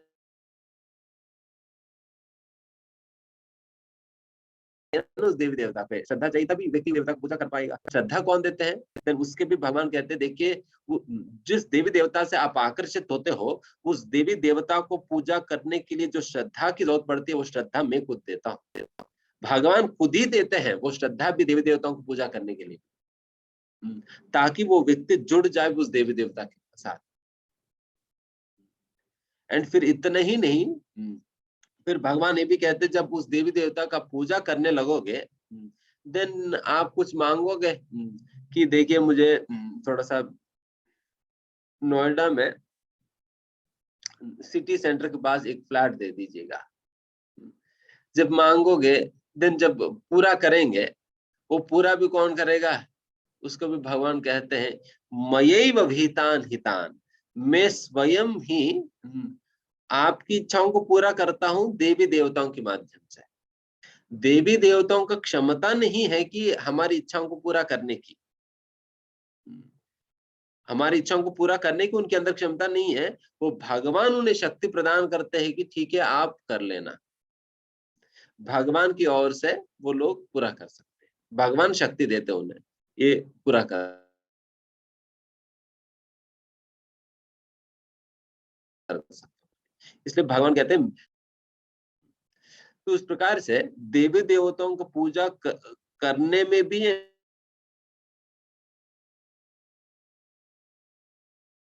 पूजा करने के बाद फलों को प्राप्त भी भगवान का योगदान रहता है। तो उस प्रकार से भगवान देवी देवताओं को पूजा करने में इसलिए मदद करते ताकि व्यक्ति को एक रास्ता मिल जाए सनातन धर्म से जुड़ने का। बट अगर किसी के पास मौका है भगवान से सीधा जुड़ने का, देन उन्हें फिर इन सारे अलग अलग प्रकार के रास्तों में भटकने की जरूरत नहीं। इसके विषय में कहते हैं, आप जो अन्य देवी देवताओं को पूजा कर रहे हैं, देवी अन्य देवता भक्ता यजन्ति मामेवा, जो लोग अन्य देवताओं को भी जो पूजा कर रहे हैं वो असलियत में मेरे ही पूजा कर रहे हैं। बट वो कैसे पूजा कर रहे हैं? अविधि पूर्वक नहीं कर रहे हैं, अविधि पूर्वक कर रहे हैं मेरी पूजा। इसलिए भगवान कहते हैं कि अगर मेरी ही पूजा करने तुझे, देन फिर अविधि पूर्वक क्यों करना है? विधि पूर्वक सही सही से करो ना। फिर जब सही सही विधि आपको पता चल पा रहे हैं भगवान की पूजा करने की, भक्ति करने की, देन फिर ठीक ठीक प्रकार से ही भगवान की पूजा करने में क्या दिक्कत है, जब अल्टीमेटली उनको ही पूजा आपको अर्पण करनी है। तो इस प्रकार से कोई भी आप पूजा व्रत इच्छा अनुष्ठान जो कुछ भी करो, मुख्य भोक्ता जो है यज्ञ पुरुष होता है। यज्ञ पुरुष मतलब the main chief enjoyer of the sacrifice, यज्ञ पुरुष। वो यज्ञ पुरुष कौन होते हैं? भगवान विष्णु होते हैं। इसलिए आप किसी का भी पूजा यज्ञ करो, हमेशा उस पूजा के अंतर्गत आपको डेफिनेटली विष्णु की मंत्र आना ही आना है, क्योंकि प्राइमरी बेनिफिशियरी तो विष्णु होता है। किसी देवी देवता की पूजा करो, कंपलसरी आना ही आना है, क्योंकि प्राइमरी बेनिफिशियरी तो विष्णु है। क्योंकि भगवद्गीता में कहते हैं ना, भोक्ताराम यज्ञ तपसाम सर्वलोक महेश्वर। भोक्ताराम यज्ञ तपसाम, सारे यज्ञ और तपों का भोक्ता जो है भगवान है। इसलिए प्राइमरी बेनिफिशियरी भगवान होने के कारण फिर कोई भी यज्ञ करो, कंपलसरी किसी देवता का भी पूजा करो, भगवान के नाम आना ही है। इसलिए कहा जाता है सर्वदेव नमस्कारम विष्णु प्रतिगच्छति। सारा देवताएं जो है भगवान विष्णु को अपना प्रणाम अर्पण करते हैं। सभी लोग, हम सभी भी प्रार्थना करते हैं ना, उसी प्रकार से देवी देवताएं भी पूजाएं करते हैं। तो वो लोग किनकी पूजा करेंगे? सर्वदेव नमस्कारान, सारा देवताओं नमस्कार करते हैं। केशवम प्रतिगच्छति, केशव को अपने आप को समर्पित। तो उस प्रकार से हमें सीधा भगवान की पूजा करने की जब हमें मौका है, तो सीधा भगवान की पूजा करने की लाभ हमें उठानी चाहिए। इसलिए भगवान वही बात, ये सारा एक्सप्लेनेशन जो है भगवद्गीता 7वां अध्याय की 21वां श्लोका में, 21वां 22वां श्लोका में बताते हैं। सतया श्रद्धया तस्याराधनम हते लभते च ततः कामान मयेव भीतान हितान लभते च ततः कामान। उस प्रकार की पूजा करने से उनको जो अपने कामों की इच्छाएं जो पूर्ति होती है, वो कौन पूर्ति कर रहे हैं? मयेव, मैं स्वयं ही उसे पूरा कर रहा हूं।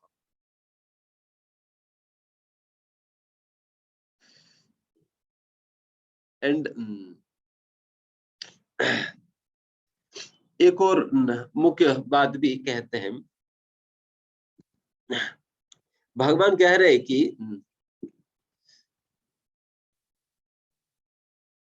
यो यो याम याम तनुम भक्त श्रद्धया अर्चितुम इच्छति तस्याचलम श्रद्धाम ताम एव विददामि अहम्।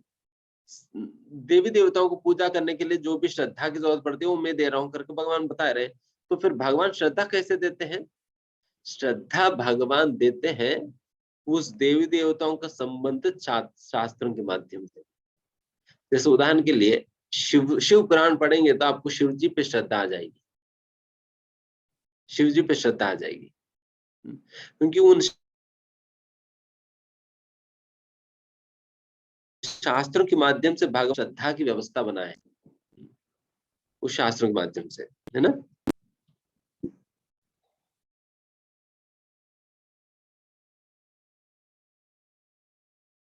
एंड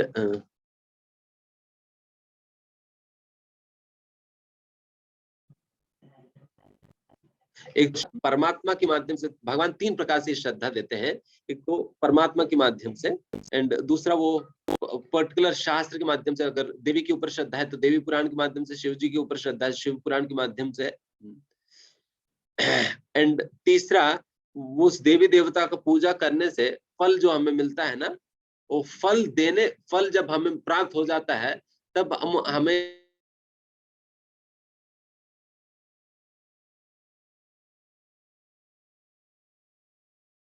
हमारी उस देवी देवता श्रद्धा बढ़ जाती मिल गया।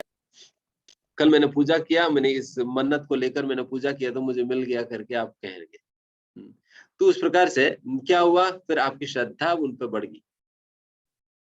तो इस प्रकार से ये 3 मार्ग है किसी देवी देवता पे हमारा श्रद्धा दृढ़ करने के लिए, ये भगवान ने व्यवस्था बनाया।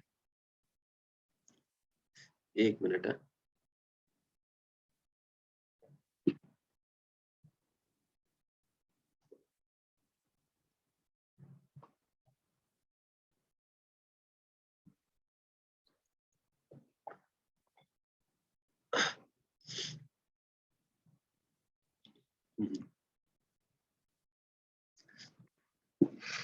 एंड एक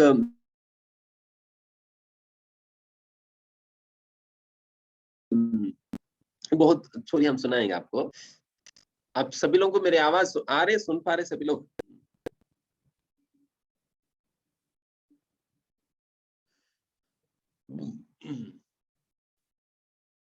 यस, ठीक है।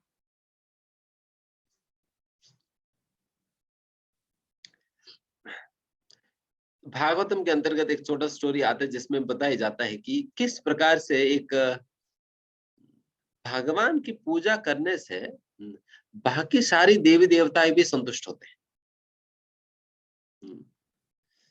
आप अगर एक एक देवी देवता का पूजा करने लगे तो कितने लोगों को पूजा कर लोगे, कितने देवताओं को पूजा करोगे?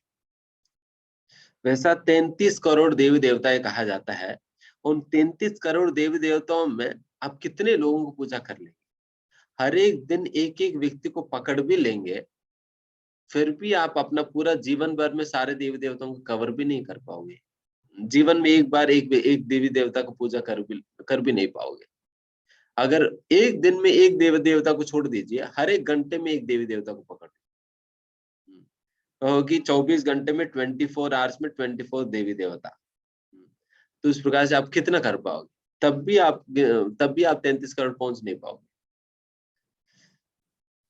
तो फिर जिनका पूजा नहीं किया फिर वो तो शाप दे देगा। फिर आपकी कैलकुलेशन के हिसाब से जिनकी पूजा नहीं की वो तो शाप दे देगा। फिर किन से बचोगे? तो गणेश जी को पूजा करेंगे तो दुर्गा जी नाराज, दुर्गा जी को पूजा करेंगे तो शिव जी नाराज, शिव जी को पूजा करेंगे तो शनिदेव गुस्से हो जाएंगे। अरे तुमने मेरी पूजा नहीं करी, उनकी पूजा कर लिया तुमने। तो फिर किन किन को आप संतुष्ट करते रहेंगे?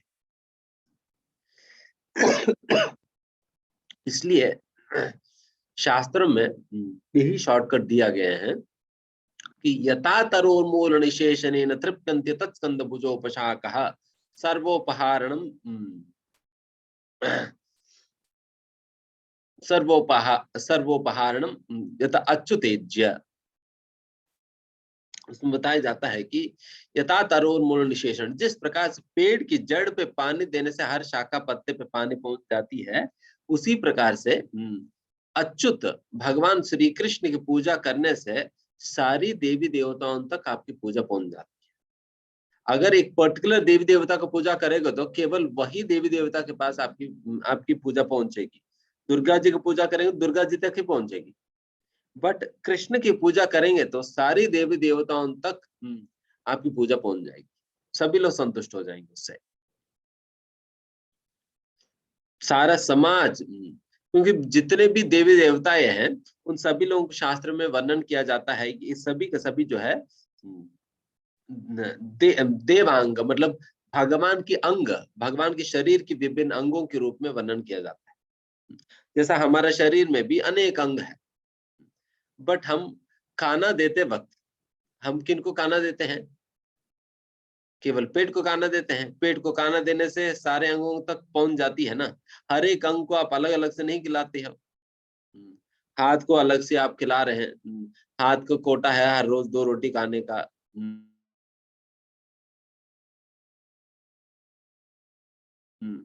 और पैर का कोटा टिकाने का थाली बनाया, पैर के लिए एक अलग थाली बनाया, आंखों के लिए एक अलग थाली बनाया, ऐसा तो नहीं होता है ना। बस एक ही थाली बनाओ और मुंह में दो और फिर पेट में डाल दो और फिर पेट से सारा जगह पर सप्लाई हो जाता है। उसी प्रकार से ही यही 2 एग्जाम्पल्स दिया है भागवतम में।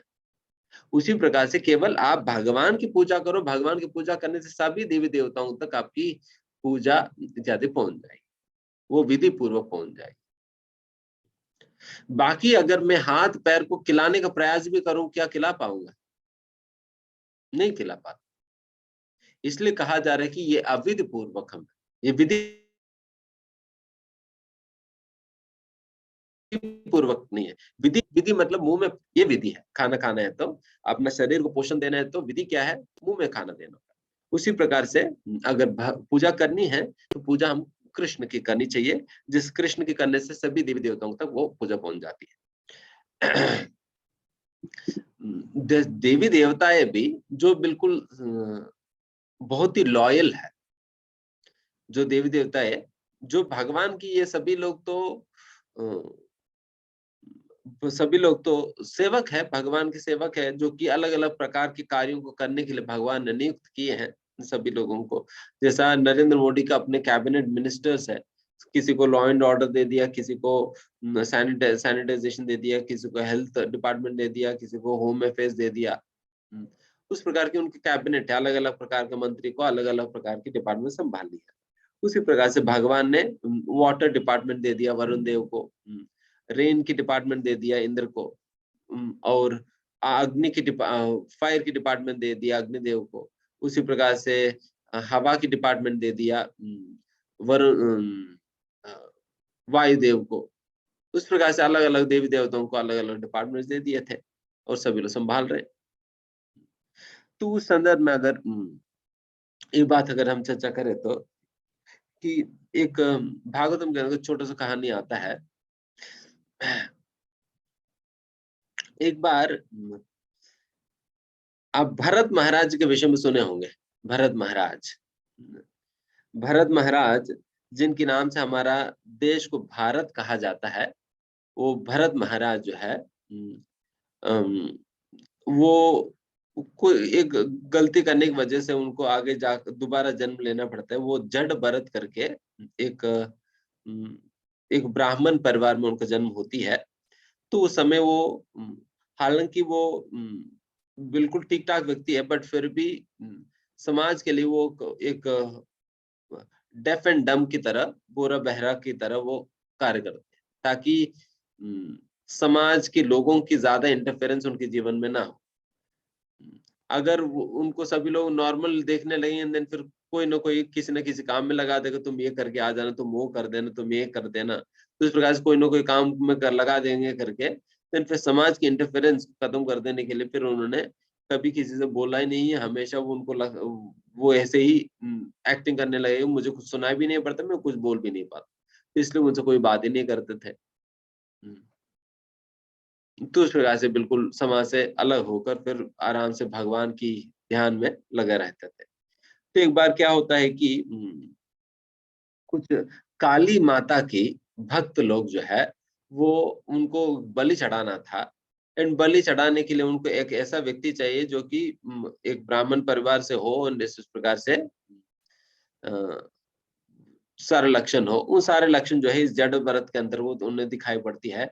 जड़ भरत को ही पकड़कर वो लोग ले आते हैं और ले आने के बाद उनको क्या है, बलिदान देने के लिए पूरा तैयार करते हैं। बलिदान देने के पहले उन्हें खूब खिलाया जाता है, जो खाना है सारा कुछ खिलाया जाएगी। तुम्हें क्या पनीर खाना है तो पनीर खा लो, पकौड़ा खाना है पकौड़ा भी बना देते हैं। तो उस प्रकार से सब कुछ बनाकर उन्होंने खूब अच्छा से खिला दिया, पेट भर के। पेट भर के खिला देने के बाद उनको खूब नहलाया, सुंदर कपड़ा पहना दिया और लिटा दिए थे, बिल्कुल मारने ही वाले थे। जड़ भरत को समझ में आ रहा था कि ये सभी लोग कर क्या रहे हैं मेरे साथ, ये सभी लोग तो मुझे बलिदान देंगे, बट वो तो उनको तो उनका ध्यान तो पूरा भगवान पे ही लगा हुआ, तो उनको कोई डर ही नहीं था। उसके है नहीं रहते। एंड फिर काली माता के सामने उनको लिटा दिया, काली माता का भी बलिदान देने जा रहे, काली माता की प्रसन्नता के लिए। एंड फिर जैसा व्यक्ति ने तलवार उठाकर इस जड़ भरत की गर्दन काटने का प्रयास किया, तुरंत उसी समय ये जो काली माँ का विग्रह जो है वो फट जाती है, विस्फोट हो जाता है, फटकर वहां से काली माता प्रत्यक्ष हो जाती है और गुस्से होकर फिर जो व्यक्ति वो तलवार से काटने वाले थे ना, वही तलवार लेकर जो व्यक्ति काट रहा है उन्हीं का ही गर्दन उड़ा देती है, उनका गर्दन काट देती है। फिर वहां पर जितने भी लोग थे, जितने भी काली माता के भक्त थे, सभी लोगों को मार डालती है, सभी लोगों को मार डालती है।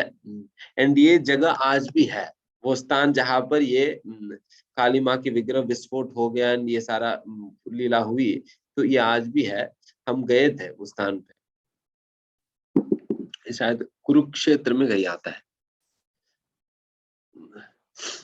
कुरुक्षेत्र में या जयपुर में कहीं आता है, कुरुक्षेत्र की तरह। तो वहां पर सभी लोग को मार दिए थे। देखिए, अगर काली माँ इस प्रकार के बलिदान से अगर संतुष्ट होती है, देन क्या काली माँ को इस प्रकार से इन सभी लोगों को मारने की जरूरत पड़ता है? बल्कि काली मैया जो है वो जड़ भरत से ज्यादा संतुष्ट थी, जड़ भरत से ज्यादा संतुष्ट थी। एंड जड़ भरत को संरक्षण करने के लिए वो अपने भक्तों को मार दी। उनको अपने भक्तों से ज्यादा ये नहीं है, बल्कि भगवान के भक्तों से ज्यादा प्रेम है, क्योंकि भगवान के भक्त कितना सुशील लोग हैं, कितने सिविलाइज्ड कल्चर्ड लोग हैं, कितने सद्गुण संपन्न हैं, तो इसलिए उनको लय करते हैं। इसलिए यहाँ पर भी आप देख सकते हैं, काली माँ अपने भक्तों से संतुष्ट नहीं है, बल्कि भगवान के भक्तों से संतुष्ट है। एंड उसी प्रकार से भागवतम के अंतर्गत एक और कहानी आता है, जहां पर प्रचेतास करके 10 लोग हुआ करते थे। वो लोग भगवान को प्रसन्न करने के लिए तपस्या करना चाह रहे थे। उस तपस्या करने के उद्देश्य से वो लोग अपना घर परिवार छोड़कर फिर वो लोग जंगल में जा रहे होते। जब जंगल में जाते हैं, जंगल में जाते वक्त ही शिव जी प्रत्यक्ष हो जाते उनके सामने। वो लोग स्मरण भी नहीं किया शिव जी का, शिव जी का स्मरण तक भी नहीं किया, शिव जी को न बुलाए थे, शिव जी खुद ही प्रकट हो जाते। शिव जी खुद प्रकट होकर उनसे कहते, देखिए मैं आप लोगों से बहुत प्रसन्न हूँ, क्योंकि आप लोग बहुत सुंदर उद्देश्य लेकर आप जा रहे हो भगवान को प्रसन्न करने के उद्देश्य से, तो इसलिए मैं आपको वही प्रार्थना में सुनाऊंगा जो प्रार्थना मैं स्वयं करता हूँ। एंड इस प्रार्थना करने से आप भी, मैं जिस प्रकार से भगवान विष्णु को प्रसन्न कर पाता हूँ, आप भी भगवान को विष्णु को प्रसन्न कर पाओगे। इसलिए आप भी ये प्रार्थना को दोहराना करके भगवान विष्णु शिव जी जो है वो प्रार्थना सुनाते हैं। तो यहाँ पर देखिए, शिव जी का स्मरण तक भी नहीं किया, बुलाया भी नहीं, उनसे कोई उपदेश नहीं मांगा, फिर भी शिव जी खुद ही प्रकट होकर कह रहे हैं कि मैं तुमसे प्रसन्न। वही दूसरी ओर रावण जैसा असुरों को जब शिवजी प्रकट हुए थे, उस समय शिवजी कैसे प्रकट हुए थे? जब रावण इतना तपस्या करने के बाद भी जब शिवजी प्रकट नहीं हुए, तो रावण ने क्या करा, कैलाश में अपने एक एक गर्दन काट काट के फिर आग में चढ़ाने लगे। जब आग में चढ़ा रहे थे तब शिवजी प्रकट हुए थे। वहां पर शिवजी मजबूरी के कारण प्रकट हुए थे, प्रसन्नता के कारण नहीं। मजबूरी से ये मूर्ख पता नहीं क्या कर लेगा अपने आप को, ठीक है प्रसन्न प्रकट हो जाते, प्रकट हो। बट यहाँ पर शिव जी खुद कह रहे हैं कि मैं आप तुमसे बहुत प्रसन्न हूँ, और फिर सही उपदेश भी दे रहे हैं। जब असुरों को शिव जी प्रकट होते हैं, उनसे प्रसन्न होकर नहीं, बल्कि उनसे मजबूरी के कारण प्रकट होते, ठीक है ये नहीं तो फिर कुछ और कर लेगा, तो बेहतर प्रकट होकर उनको जो चाहिए दे देते। तो उस प्रकार से देवी देवताएं भी ज्यादा प्रसन्न होते हैं भक्तों से, ना कि अपने भक्तों से। इसलिए हम भगवान की अगर पूजा करें, देन सभी का पूजा अपने आप होता है। तो इस प्रकार के कंक्लूजन के साथ आज की सेशन हम यहाँ पर समाप्त करेंगे।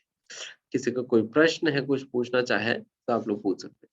तो उस टॉपिक में बताने के लिए काफी कुछ होता है, बट अभी के समय पे जितना हमने कहा है उतना शायद पर्याप्त है। आप में से किसी को कोई प्रश्न है, कुछ डाउट है, आप पूछ सकते हैं। हमारी आशा है कि आप सभी लोगों को समझ में आया होगा। हरे कृष्ण। आप लोग अनम्यूट करके क्वेश्चन पूछ सकते हैं।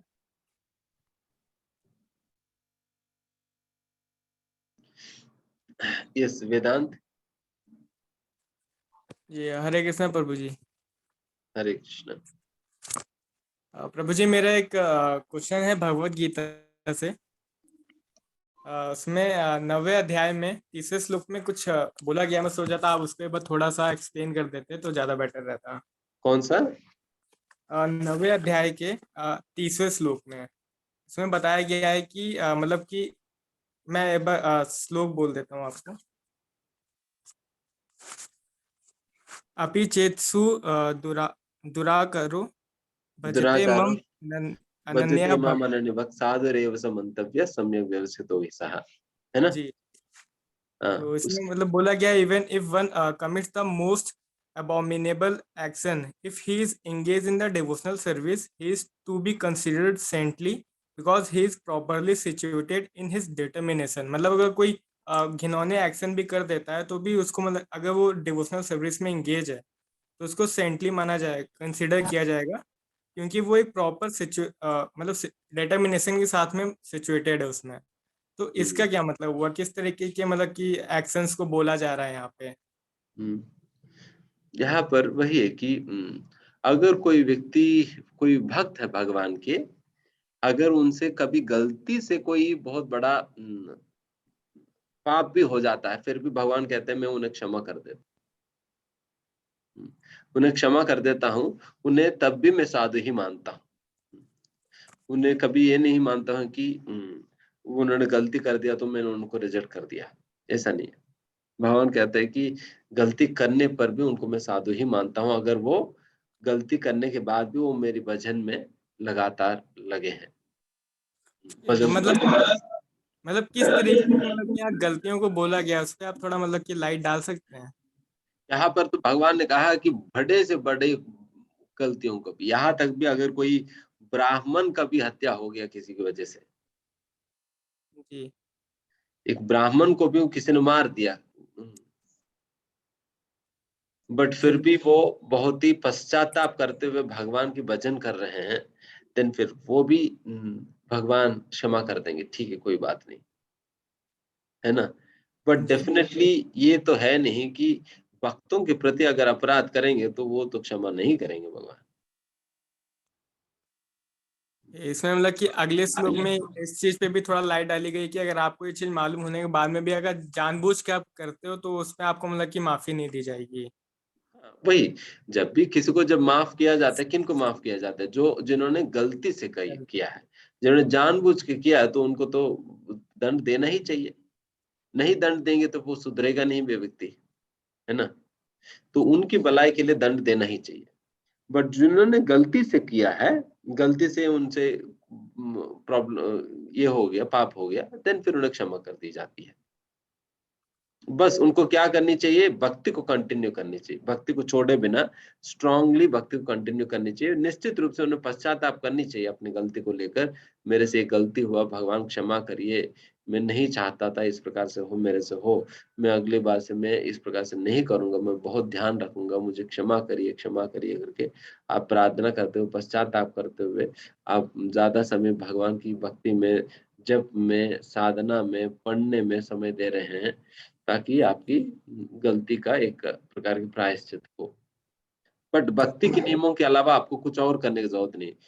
10 दिन उपवास करना है, वो सारी चीजें करने की जरूरत नहीं है।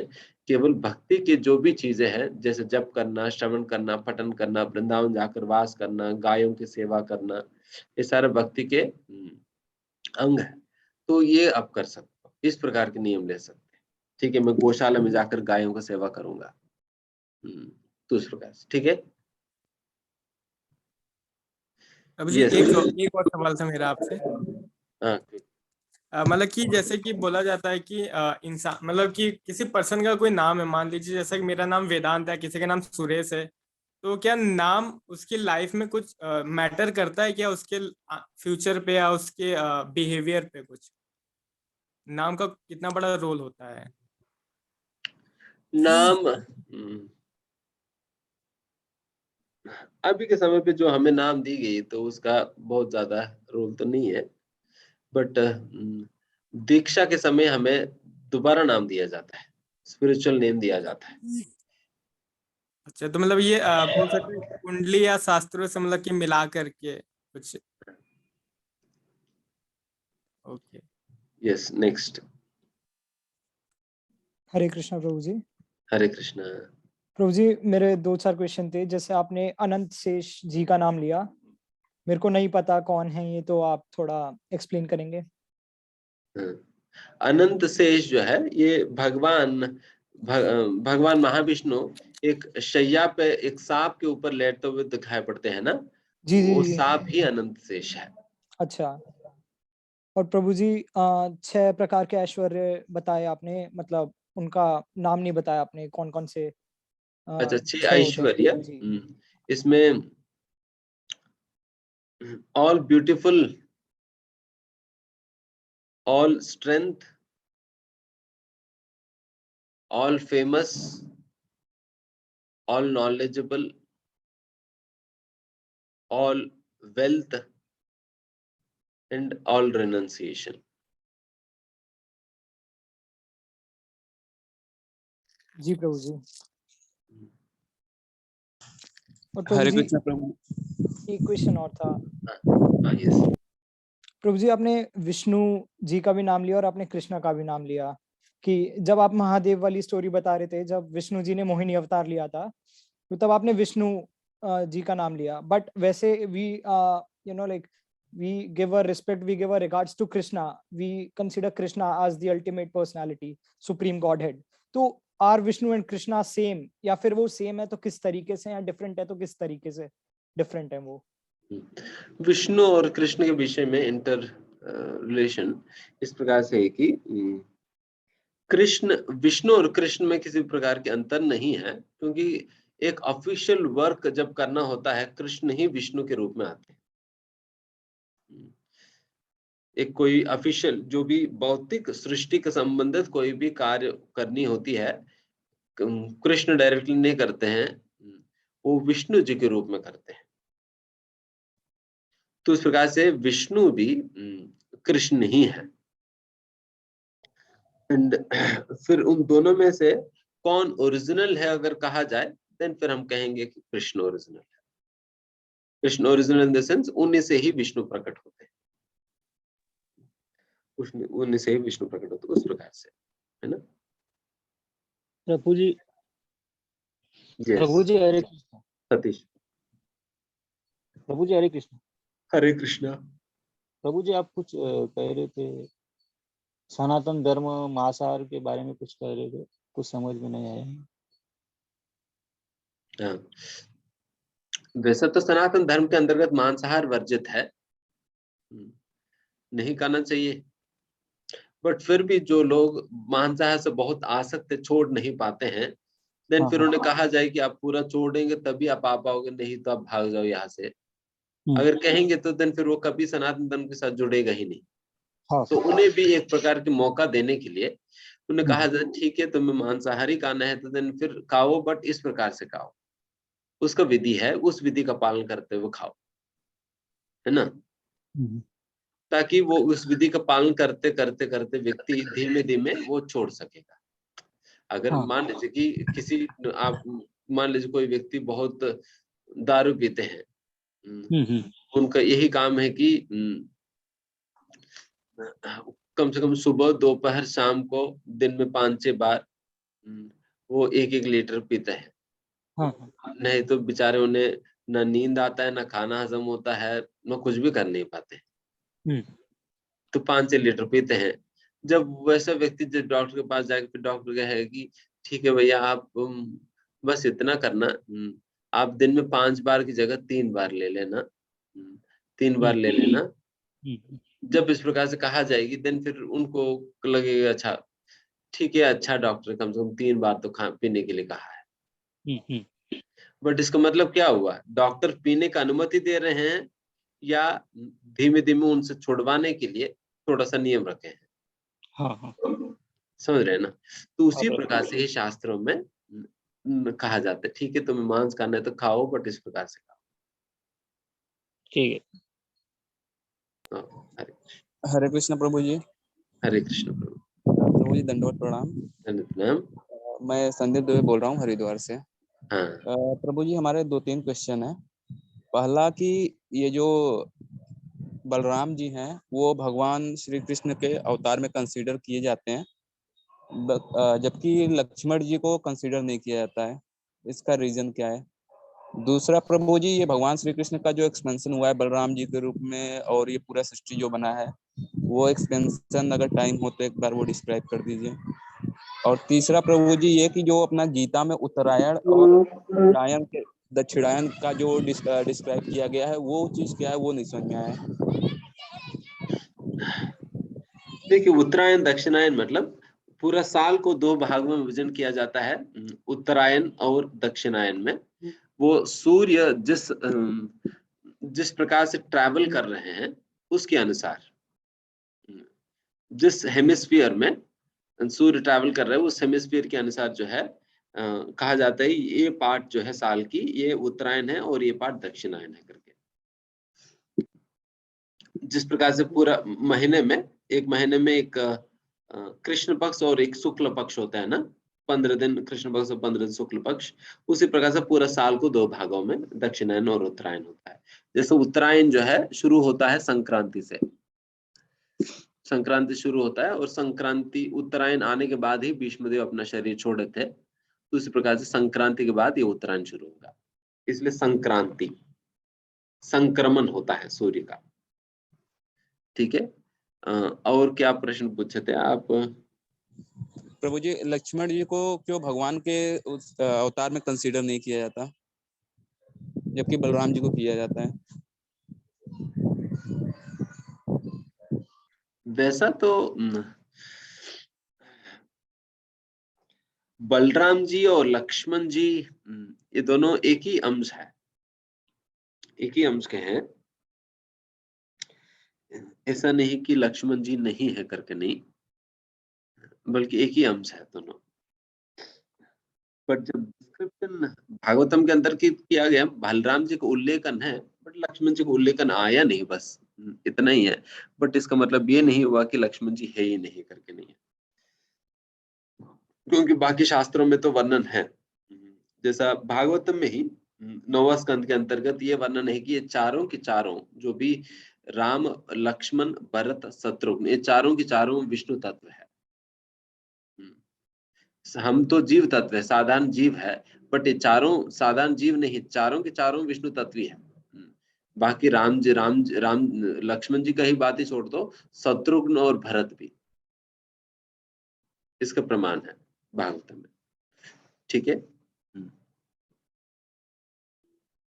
हरे कृष्ण प्रभु जी। प्रभु जी अभी उत्तरायण और दक्षिणायन के बारे में जो अभी आपने बताया 6 महीने का दोनों का होता है, बट प्रभु जी जैसे भगवान बोलते हैं गीता में कि जो पुण्यात्मा होता है वो उत्तरायण में अपने प्राण छोड़ता है और जो पाप वृत्ति के लोग होते हैं वो दक्षिणायन में होते हैं।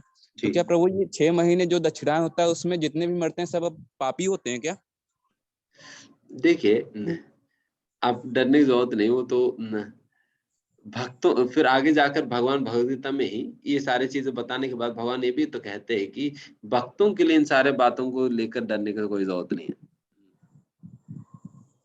भक्तों को इन सारे बातों को लेकर डरने की कोई जरूरत नहीं है, क्योंकि भक्त लोग इन सारे चीजों के परे जाकर कार्य करते हैं। ठीक है ना।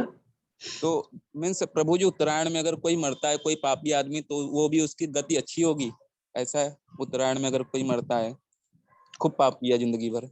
हाँ देखिए ऐसा नहीं कि कुछ भी करके उत्तरायण में मर गए दिन पे चले गया, ऐसा नहीं होता है। ये एक कंसिडरेशन है, बस एक कंसिडरेशन है, उसके अनेक प्रकार के फैक्टर्स होते हैं। कई प्रकार के फैक्टर्स देखकर उनको भेजा जाता है। ऐसा नहीं कि एक ही फैक्टर है, बस उत्तरायण दक्षिणायन एक ही फैक्टर नहीं है। ओके ठीक है। प्रभु जी। और प्रभु जी अगर आपके पास टाइम हो तो ये भगवान श्री कृष्ण का जो एक्सपेंशन हुआ है बलराम जी के रूप में, महाविष्णु के रूप में, एक बार वो शॉर्ट में डिस्क्राइब कर दें। वो तो जैसा जैसा आगे बढ़ेंगे मैं आ जाऊँ। यस माता जी, अल्पना माता जी। एक्चुअली गुरुजी, प्रभु जी, एक मिनट, ये एक बात पूछना था कि अभी आपने जो 4 दोष बताए थे ना, वो कौन कौन से दोष थे? वो एक्चुअली मेरा कुछ ये नेटवर्क प्रॉब्लम हो गई थी उस समय। हाँ, 4 दोष, एक तो अपूर्ण इंद्रिया, इम्परफेक्ट सेंसेस, हाँ। एंड दूसरा अपूर्ण इंद्रियों के कारण व्यक्ति भ्रमित होते हैं, इल्यूजन, अच्छा। भ्रमित होना। एंड तीसरा, भ्रमित अवस्था में कोई भी कार्य करते तो फिर गलतियां होती है, अच्छा। टू कमिट मिस्टेक्स, तीसरा। एंड चौथा, गलतियों को छुपाने के लिए व्यक्ति धोखा देता है। हाँ, this you discuss earlier also. Okay. हाँ। एक चीज और पूछना था प्रभु जी, थोड़ा सा मेरा डाउट तो है कि जैसे मेरी एक मतलब सिस्टर है, तो हम लोग कभी बात करते रहते हैं, वो she is in the US, तो ऐसी वेज और नॉन वेज और अल्कोहल की बात करती, we are completely Vaishnav, we even don't onion garlic भी हमारी फैमिली में नहीं चलता है, लेकिन ऐसी बात चलती है कि भाई अल्कोहल, ये तो उसका ये कहना है, मतलब सोचना भी है कि आप चाइना देखिए, ये देखिए, इतना खाते पीते भी हैं, तो भी बहुत एडवांस कंट्री है, कितना राइज भी करते हैं, वो टेक्निकली भी वेरी साउंड है, और मनासा मतलब जो भी चीजें हैं, उनका इंटेलेक्चुअल लेवल भी अच्छा, इवन ऑर्गेनाइज लेवल भी, इंफ्रास्ट्रक्चर भी बहुत अच्छा है। तो बोले कि खाने पीने का जैसे अपन होते हैं कि जैसा खाएं अन्न वैसा हो मन, तो even I personally believe, strongly believe on this, लेकिन जब उससे बात होती है ना, तो कहीं ना कहीं मैं उसकी बातों का जवाब नहीं दे पाती हूँ। तो वो उसका ही कहना है कि जब इतना खाने पीने वाले लोग राइज कर रहे हैं, तो ये बहुत बहुत इम्पोर्टेंट लाइफ का आई थिंक फंडा नहीं होना चाहिए कि खाने पीने में चेंजेस, जो मतलब अपन वेज का माने या कुछ भी माने इस तरह का, तो उसको कैसे, मैं स्ट्रांगली बिलीव करती हूँ, भले उसके कुछ भी खाए, लेकिन उसका कहना भी गलत तो नहीं है। ओके, देखिए, जब जैसा अन्न वैसा मन, जब कहा जाता है, it does not refer to the intellectual capability of a person. ये व्यक्ति का इंटेलेक्चुअल कैपेबिलिटीज को रेफर करते हुए नहीं कहा जा रहे हैं, बट एक मानसिक स्थिति को लेके, मानसिक स्थिति को लेकर। एंड जो व्यक्ति इस प्रकार से मांसाहार इत्यादि चीजें खाता है, तो उनके अंदर आप असुरिक लक्षण देखेंगे, असुरिक लक्षण देखेंगे, क्योंकि ना टेक्नोलॉजी तो असुर के पास भी तो है। क्या एक नक्सलेट अगर आईआईटी की क्लास में बैठेंगे तो वो नहीं सीख पाएगा, वो भी सीख लेगा। टेक्नोलॉजी तो टेररिस्ट के पास भी है और पुलिस के पास भी है, क्योंकि दोनों सीख सकते हैं। ये यहाँ पर वो इंटेलेक्चुअल कैपेबिलिटीज की बातें नहीं किया जा रही, although they may be well furnished in technology and सब कुछ, बट उनकी जो स्वभाव है वो आसुरिक रहेगी। जब इस प्रकार की अन्य इत्यादि चीजें, वो इस प्रकार की आहार खाएंगे, तो उनका डेवलपमेंट लेवल इतना हाई कैसे है फिर? मतलब यदि है तो इसका मतलब इतना फर्क नहीं पड़ना चाहिए खाने पीने का, या इसको इतनी इंपॉर्टेंस नहीं देनी चाहिए उसके अकॉर्डिंग? उनकी डेवलपमेंट लेवल मटेरियली होता है, मटेरियली व्यक्ति डेवलप हो सकते हैं, बट उनकी जो स्पिरिचुअल कॉन्शियसनेस है, राइट, वो कभी इवॉल्व नहीं होगी। It is like almost dead, मरे हुए चीजों की तरह है स्पिरिचुअली अगर देखा जाए तो। they'll not be able to understand spiritual concepts. शास्त्र में क्लियरली कहा जाता है कि जब व्यक्ति का अन्न शुद्ध होगा, अन्न शुद्ध होने पे, बिकॉज अन्न से ही हमारा सारा शरीर बनता है, हमारा सारा टिश्यूज, ब्रेन टिश्यू, सब कुछ उसी से बनता है। इसलिए जब आपके अन्न शुद्ध होगा, देन फिर सही प्रकार के टिश्यूज वगैरह बनेगी, एंड फिर उसी से ही आप आगे जाकर स्पिरिचुअल एजुकेशन को समझ पाओगे। नहीं तो स्पिरिचुअल एजुकेशन सारा सिर के ऊपर से निकलते जाएगी। तो although they may be understand technology, they will not be able to appreciate spiritual concepts. अगर उनको spiritual concepts समझाओ, कुछ समझ नहीं आएगी उन्हें, क्योंकि अभी ability नहीं है। तो उस मामले में वो लोग नीचे जाएंगे, बट मटेरियल तो ठीक है। ठीक है ना? ठीक है प्रभु जी, आपका ये जो कल मुझे मतलब 9 डे बोला गीता बहुत अच्छा, कल मैंने बाद में देखा आपका, उस समय वो टाइम मेरा किसी के साथ क्लैश हो रहा था। It was very nice. First evening में उसमें भी एक आपके किसी वो भी मेरे को, पर मैं उसके एक्चुअली जो रेस्पॉन्स था आपका, मैं नहीं थी प्रेजेंट इसलिए। तो जैसे इन्होंने पूछा था ना कि जैसे आपके डे टू डे में, अब हम डे टू डे की बात करते हैं, जैसे इन्होंने फाइट करने के लिए बोला, कृष्णा ने उनको मोटिवेट किया कि भाई उनको अपने धर्म पे लगना चाहिए। तो यदि हम डे टू डे में बात करते हैं तो हम क्या हर चीज को ऐसे सरेंडर करते रहें क्या? हर चीज को तभी वो चीज आपकी सरेंडर नहीं करेंगे हम लोग। जनरली क्या होता है डे टू डे के में जो भी अपने कॉन्फ्लिक्ट्स होते हैं अपनी फैमिली में, अपनी सराउंडिंग में, तो या तो आप फाइट करेंगे तो अब चीजें वर्स हो सकती हैं। नॉर्मल डे टू डे की लाइफ की बात कर रही हूँ। और यदि आप सरेंडर करेंगे, विड्रॉ कर लेंगे, थोड़ा सा सबमिसिव रहेंगे, तो things will be fine for the time being और आगे भी। तो फिर वहां पे आप गीता के फर्स्ट वाले को या कृष्णा के जो इतना इंपॉर्टेंट मैसेज है कि भाई यू हैव टू फाइट अपने उसके लिए, धर्म की रक्षा के लिए, तो यहाँ पे वो एप्लीकेबल नहीं होता है कि उसको वो कंसेप्ट अलग है वहां पर। नहीं, देखिए जो ग्रॉस चीज को आप हर जगह अप्लाई नहीं कर सकते हैं, बट उसकी जो सटल प्रिंसिपल है वो हमें पकड़ना होगा। हाँ वही मैं सटल प्रिंसिपल क्या है कि the pleasure of the supreme Lord, भगवान की संतुष्टि और भगवान की प्रसन्नता। क्योंकि उस समय युद्ध करने में भगवान की प्रसन्नता है, इसलिए उस समय युद्ध करना ही सूचित धर्म है। अगर युद्ध नहीं करने से भगवान प्रसन्न होते देन युद्ध नहीं ही करेंगे। क्योंकि लोगों को लगता है कि युद्ध करना ही भगवान रेकमेंड कर रहे हैं, बट बात यह है कि मेन प्रिंसिपल ये भगवद गीता का कि भगवान की प्रसन्नता ये मुख्य प्रिंसिपल है। बाकी जो वो प्रसन्नता को आप कैसे एक्सप्रेस करेंगे उसमें डिफरेंसेस हो सकते हैं। कभी युद्ध होता है, कभी युद्ध नहीं करने होता है, कभी क्षमा करना होता है, तो इस प्रकार से डिफर हो सकता है। But the main core principle जो डिसाइडिंग फैक्टर है, चाहे दोनों परिस्थितियों में हो, वो है भगवान की प्रसन्नता। That should be the only motivation of our work. पर वहां तो उनको भगवान ने खुद गाइड किया था। नॉर्मल हमारी कंडीशन में हमें कौन गाइड करेगा इस तरह से भी? हाँ, कि हमें कैसे मालूम पड़ेगा कि कि उसके विषय में आज हम बताएंगे, ओके कौन who will be helping us. भगवान ओके, नहीं है। Thank you Prabhu ji, thank you okay, thank you. Hare Krishna. फिर यहाँ पर समाप्त करते हैं, then will meet next week. Thank you Thank so much. Hare Krishna. Hare Krishna. Thank you very much Prabhu ji. तो आज के जो क्लास था, कभी ना कभी हमारे जीवन में ऐसा आता है कि हम कंफ्यूजन में पड़ जाते हैं कि हम किन की पूजा करें और किन को नहीं, क्योंकि ऐसा बताया जाता है कि हमारे जो धर्म है उसमें 32 कोटि के देवी देवता हैं। तो करोड़ों देवी देवता के बीच में हम किन की पूजा करें और कौन श्रेष्ठ है, अलग अलग एग्जाम्पल के माध्यम से प्रभु जी ने समझाया किस प्रकार से जो हमारे पुराण हैं सतगुण, रजगुण और तमोगुण में वर्गीकृत किया गया है उनको। और यहाँ तक कि ब्रह्मा जी की भी आयु लिमिटेड है, वो भी 100 साल जीते हैं। और प्रभु जी ने शिव जी के, भगवान शिव का उदाहरण देकर समझाया किस प्रकार से प्रभु वो अपनी जान बचाने के लिए भागने पड़े उनको। और यहाँ तक कि हमारे शास्त्रों में अलग अलग देवी देवताओं की पूजा करने का विधान है। हमारे वेदों में वर्णन किया गया है कि किस प्रकार से हम कुछ भी प्राप्त करना हो भौतिक वस्तुएं, तो हम अलग अलग देवी देवता की पूजा कर सकते हैं। लेकिन सबका जो मार्ग है हमें शुद्ध करने के लिए और सतगुण में धीरे धीरे लाने के लिए ही है। तो अंत में प्रभु जी ने काफी अच्छे से समझाया किस प्रकार से हम अगर भगवान की पूजा करते हैं, भगवान कृष्ण की पूजा करते हैं, जो सबसे सर्वोत्तम है, हर देवी देवता को अपने कार्यक्षेत्र दिए हैं कि ये इस देवी देवता इस क्षेत्र में कार्य करेंगे और जिसको जो कुछ प्रदान करना होता है भौतिक वस्तु में, वो प्रदान करने के लिए मदद करता है। अगर किसी की हम पूजा भी करते हैं, सूर्यदेव की पूजा करते हैं, तो वो पूजा करने की शक्ति भी भगवान ही है। अगर हम भगवान की पूजा करते हैं, उनके नाम का जप करते हैं, तो हम सभी देवी देवता को प्रसन्न कर पाएंगे।